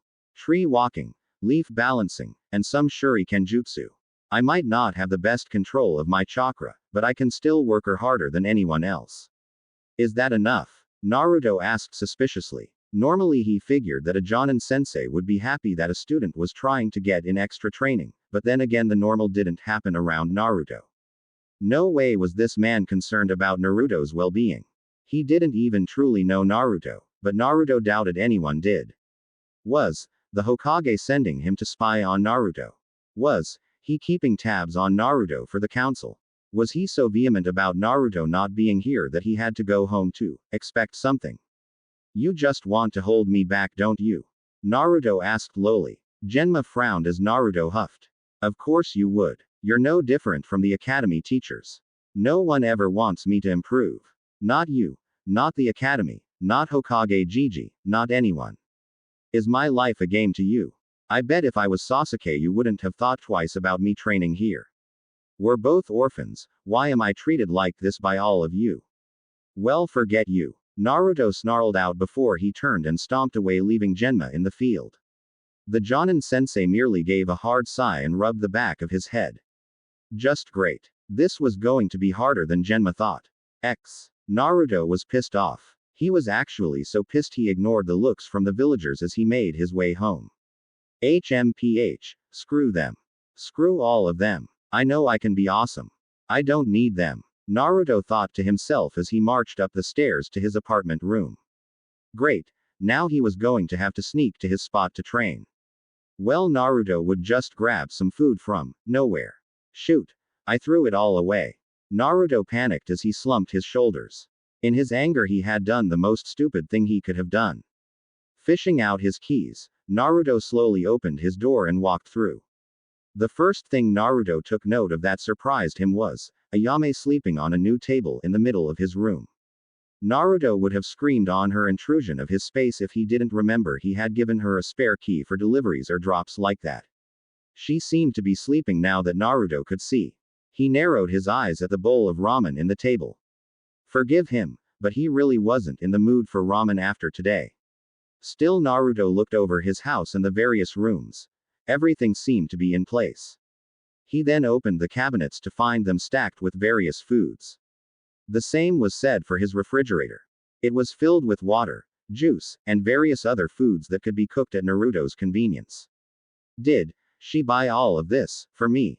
Why would she spend her hard-earned money on me? Ayame-chan, Naruto spoke before looking back at her sleeping. Despite himself, and the fact that the ramen was probably cold, Naruto could still smell the sweet, tempting aroma of miso in that ramen bowl. Naruto walked over to the table and looked at the bowl. It was right next to a note. Naruto picked it up and shivered. Sorry about lunch, Naruto-kun. Dad put in too much habanero sauce. Dad apologizes too. I know you like miso, so cheer up. I tried to make it myself, the note read as Naruto clenched it in his hands. Habanero sauce. His throat was burning from habanero sauce. Naruto chuckled dryly. Poison. Yeah, right. Now Naruto felt like even worse than he felt mad about everything else. The odds that this was a ploy, with Naruto's luck, were really high, but Naruto wasn't sure. Right now he was just mentally exhausted. Grabbing a blanket, Naruto pulled the cover over Ayame before taking the bowl and moving into his room. He quickly placed his stuff down and looked at the bowl. He was gambling right now. Gambling that what Ayame said was true. If the possibility that she was wrong and she did want to kill him via poison in the ramen, then Naruto would just leave. He would merely leave without a word. For once, Naruto wasn't sure why. He hoped he was wrong. Taking the chopsticks, he broke them and placed the noodles to his mouth. Naruto slurped up the noodles, savoring their taste. Cautious or not, Uzumaki Naruto could still enjoy the sweet sensation of ramen on his palate. Sure, they were cold, but their taste hadn't diminished. It could have almost made Naruto cry. As Naruto finished his ramen, he drank the broth before giving a small sigh of contentment. The noodles filled his stomach amazingly. With his stomach now full, Naruto quickly moved himself to taking out the scroll that Sarutobi had given him. He wanted to continue in some brush strokes of his, and since he didn't trust Genma to not still be there until the dead of night, Naruto decided to take his time with his Fuinjutsu lessons. When it came to writing, Naruto figured he would have been bored right off the bat, but the lessons were actually interesting. Tales of people sealing in even the elements amazed him. They even sealed something called the Biju in humans, granting them immense power. Still, right now his lessons started out with him drawing and writing as best he could, taking note of the brush strokes. Naruto would have liked to work on his taijutsu as well, but he figured he might as well not with Ayame sleeping in the main room. Speaking of Ayame, Naruto didn't feel weird so far, so that was a plus in his book. Okay, time to start on lesson 34. Naruto exclaimed as he read the lesson plans, his spirit being more broken than it already was. 4 hours later, it was now nighttime. Naruto pulled up his black clothes and pulled his hood over his head. He picked up his backpack and headed for the door. As he touched the doorknob, Naruto glanced down to Ayame, who was still sleeping. Seriously, what did this woman do that got her so exhausted? Well, it wasn't like Naruto had any qualms with her sleeping there. He was still alive and kicking, so that was another plus. Naruto sighed. He supposed he didn't have to heartless. He wasn't that way, though sometimes he wished he could be. Dashing atop the rooftops was an easy enough affair for Naruto, who had been used to pranking people both at night and in broad daylight. It wasn't hard to do so. Naruto had to admit that, at night, the village lights looked very beautiful. Naruto would have taken a picture of the scenery if he had a camera. Well, enough of that. Naruto hopped off towards his destination. I hope it's not too flooded like last time, Naruto said to himself. Quickly leaving the village walls behind, Naruto appeared in his team's training ground. With a great sigh, Naruto walked into the trees. His destination was a ways away. Precisely 40 minutes away, which was why he wanted to go after training. He would have been home by this time if he didn't have Genma on his. Well, Naruto could complain about it later. Right now he had better things to do. With time, Naruto finally found his spot, which had to be a hole in the ground. With a heavy grunt, Naruto moved it to the side before revealing a large hole. Taking a deep breath, Naruto jumped into the hole. He grunted as he climbed downward through the dirt and grim. God, he had to find a better training area than this, but it was a matter of fact that there wasn't one right now. It was spacious around his frame to allow him access through the hole. It was rather tight, but nothing Naruto couldn't handle. Though now began the grueling climb down. Oh, but trust him that it was nothing compared to the grueling climb back up. Granted, this was all based on his assumption that it wasn't flooded. After about 10 more minutes, Naruto dropped through his hole and landed on the ground with a heavy thud. Dusting himself off, Naruto gazed at the massive cavern-like dome he had created. The walls that surrounded the dome were hard and thick. Numerous punch marks laid in their structure. As Naruto rested his backpack on a stone ledge, he jumped down to the ground. His lifted his feet up. Crap, looks like I can't stay long. The water's coming in. Oh well, I can still get in a good amount of training. Gomen Konoha, but you're going to have to deal for a while, Naruto said as he closed his eyes and took a deep breath. He clenched his hand and let the familiar white orb overtake it. With a mighty cry that shook the chambers of his personal dome, Naruto launched his fist forward before he cracked the air. A mighty shockwave exploded from Naruto's hand and into the dome. The dome shook and shattered as Naruto felt the ground beneath his feet shake. Naruto held his ground as he tightened his fist. He looked up and noticed the rocks falling from the ceiling. Coating his left hand in the orb, Naruto shouted again as he sent his fist upward, cracking the very air, once again breaking the rocks as the shockwave bashed into the ceiling. Naruto felt his feet shake as he was nearly brought down by the very force of his own power. The ground trembled and shook violently around him as more and more rocks fell down. Naruto took 3 kunai and swung them at the stones. The kunai bounced off the falling stones, but they stones kept coming. Naruto saw them coming before he drew back his hand. With a sharp intake of breath, he slammed his fist to the side, not only cracking the air, but cracking and destroying the rocks in his way. The dust and pebbles fell around him and on him. He grunted as he shook his head. This was Naruto's training spot for his destructive powers. He figured he was a good ways away from the village that they might feel the aftershocks, but not the main damage from his attacks. He really wanted to perfect this power, but the last thing he wanted was to show the village this power and bring everyone begging for his head on a spike. He had found this cavern by accident when he had gone off to train another day. It had been an experience for Naruto trying to figure the place out, but when he did, oh boy did he love it. It was perfect. Everything he needed in order to make the most of this power. Naruto, currently, was at least able to punch freely like he used to without fear of himself cracking the air and accidentally killing his sensei. Perhaps that was one of the reasons Naruto had been hesitant to truly try and commit to a sparring session. Getting back to his feet, Naruto slammed the white orb against the air again, sending more shockwaves and debris of rocks around him. Naruto dodged left and right from the larger enough to crush him boulders that fell the ground. Naruto did indeed realize he could probably die down here and no one would know it. Hell, maybe everyone would be happy about it, but if there was one thing Naruto knew, it was that he was too awesome to die in a place like this. I've always broke my hand away from the air.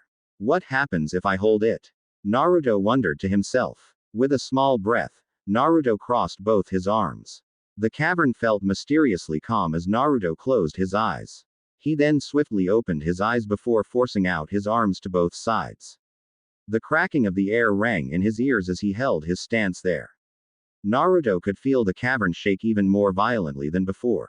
If he were scared for his life he would have ran, but something in his being told him not to move.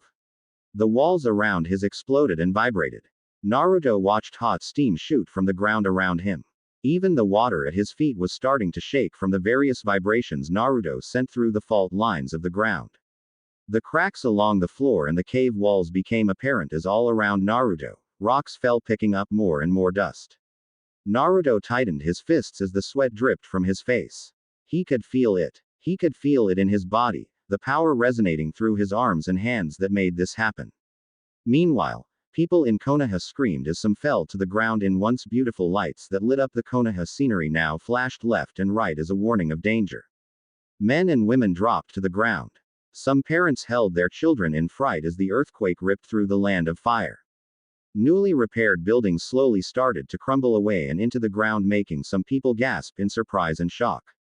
Ayame fell underneath Naruto's new table that she bought for him as she heard the earth tremble in its violent explosion. Ayame had only woken up about 10 minutes ago before realizing that she had fallen asleep, dead tired. When she opened her eyes, she had seen the empty bowl in the sink, a blanket wrapped around her, and a note on the table that read, "Thanks for the ramen, Ayame-chan. It was good. I'm sorry too about earlier." Ayame had been in a happier mood since that time, but one could easily see why that was no longer the case. She just silently prayed to whatever god was watching this for Naruto to be alright. Genma cursed as he led the Hokage away from his office into a shelter. Jonin-sensei or not, he was still in the Hokage's guard platoon, which was his job to make sure that the Hokage would survive. Genma quickly kicked a piece of debris from the wall while his other teammates, Iwashi and Rado, quickly led Hiruzen into a secret passage. Genma quickly sealed up the passage while making sure that no one was following them. Genma sighed as they descended the steps. This was becoming too common for his liking. Ino shrieked as her vanity mirror crashed to the ground. Her father quickly bursted into the room screaming at her to come to her. Ino wasted no time in doing so as her father grabbed her and her mother. The compound shook violently from the ensuing explosion. Ino gasped as she looked outside the window to large rows of earth erupt from the ground. The same was no better for the Inuzuka compound as Kiba and the rest of the Inuzuka clan members tried to get the dogs inside their pens while the explosions were going on. Akamaru whimpered in Kiba's jacket while the ground shifted, forcing Kiba and a couple of his clansmen to the ground. It was then that Kiba looked in the sky. Lightning and thunder rained in the heavens as he covered his and Akamaru's head. If Kiba were having an out-of-body experience, then this might have been cooler than it currently was. At the same time, Naruto gritted his teeth as he made the attempt to keep his balance to the floor. This was getting dangerous. The ground had just split beneath Naruto's feet. The fissures spaced and breached all around him. The water that generally rose into the dome over time was now spouting in waves. Naruto could even see some coming from the walls around him. The force of the water exploded into the air around the dome, forcing Naruto to gasp. The water slowly splashed around the inside of the dome before it converged on him. Naruto watched the water come before he frowned and narrowed his eyes. With a mighty cry, Naruto pushed his arms out further, sending shockwaves bashing against the water, forcing it away from his person. Naruto panted as he dropped his hands. The water calmed, but it was slowly starting to fill the dome. It didn't help that Naruto was also starting to feel weak and tired. He tried to move to get his stuff, but he cursed as his legs gave out and he dropped into the water. Naruto gurgled a response of panic as the fear slowly began to set in. The water continued to fill the dome more and more as Naruto choked on the water. Naruto tried to form the white orb, but of course it was pointless as he now understood that water negated his abilities. Naruto held his throat as he slowly began to descend. As his vision slowly started to come out, Naruto felt something tug at his clothes before he drifted into unconsciousness. Slowly, with time, Naruto opened his eyes and noticed the soft air breeze coming from a room that was almost too nice to be his room. Naruto jerked up as he noticed a wet rag on his head. He looked down at it for a moment. I guess they disproved the theory that idiots float. Or was it cowards? Well, you're the same thing regardless. Oh gods, no. Of anyone who could have possibly saved him, please God don't let it be. Naruto turned to the side and noticed Uchiha Sasuke looking at him with a small glare and folded arms. Naruto threw off the covers and stood to his feet before making for the door. Thank you, Sasuke, for saving my miserable life from drowning in a lonely cavern, Sasuke replied, making Naruto stop at the door. He turned back to send a small glare at the Uchiha. Why did you save me? We hate each other. You're the last person I would expect to save someone like me, Naruto said, making Sasuke snort. Don't flatter yourself, Dobi. I took pity on you as all, Sasuke said before Naruto moved to collect his clothes. Sasuke must have washed them since they were dry. Sasuke glared as he watched Naruto collect his backpack as well. You know, Dobi, you've been acting weird lately. Ever since your birthday passed, you've been acting like a little child who got his favorite toy taken away. What's the matter with you? One messed up birthday and you feel like it's the end of the world. Was it really something to kill yourself over? Sasuke asked, making Naruto chuckle mirthlessly. Of course the favored last Uchiha wouldn't know anything about it. All you have to is frown and walk around and people love you. Thanks, Sasuke, for saving, though why you care I don't know. Point is, you did save me, Dadbeo. I guess I owe you that one, Naruto said, making Sasuke unfold his arms. Then you can start by telling me what you were doing down there, Sasuke said before he shivered as Naruto glared at him. I said I owed you one, but I'll choose which one I owe you. Now if you don't mind, I have to go home, take a shower, and change my clothes. I have to meet my team today, Naruto said as he closed the door behind him. Sasuke frowned as watched Naruto go before he shivered slightly. That power, Sasuke thought to himself.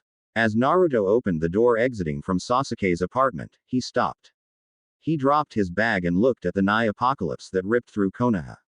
If Naruto's first earthquake was bad, this one was a devastation. Naruto looked at the violently ruptured ground in surprise. There was some minor flooding of water in some places. Naruto turned his head towards the Hokage mansion and gasped. He looked down at his hands and clenched them. He had done it again. The Hokage mansion's top was gone. Even the Hokage stone faces were cracked. Oi Genin. Naruto looked down to see a Chunin addressing him.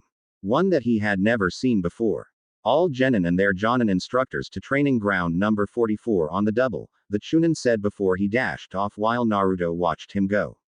Naruto looked back at the destroyed sections of the village. Naruto was starting to feel that this power, no matter where he trained, it would destroy anything and everything. Still, as Naruto looked at the barren streets of Konoha, he could feel the weight of his conscience. He closed his eyes and slumped his shoulders. Cautious or not, he had to take action now, but first, home, and a change of clothes.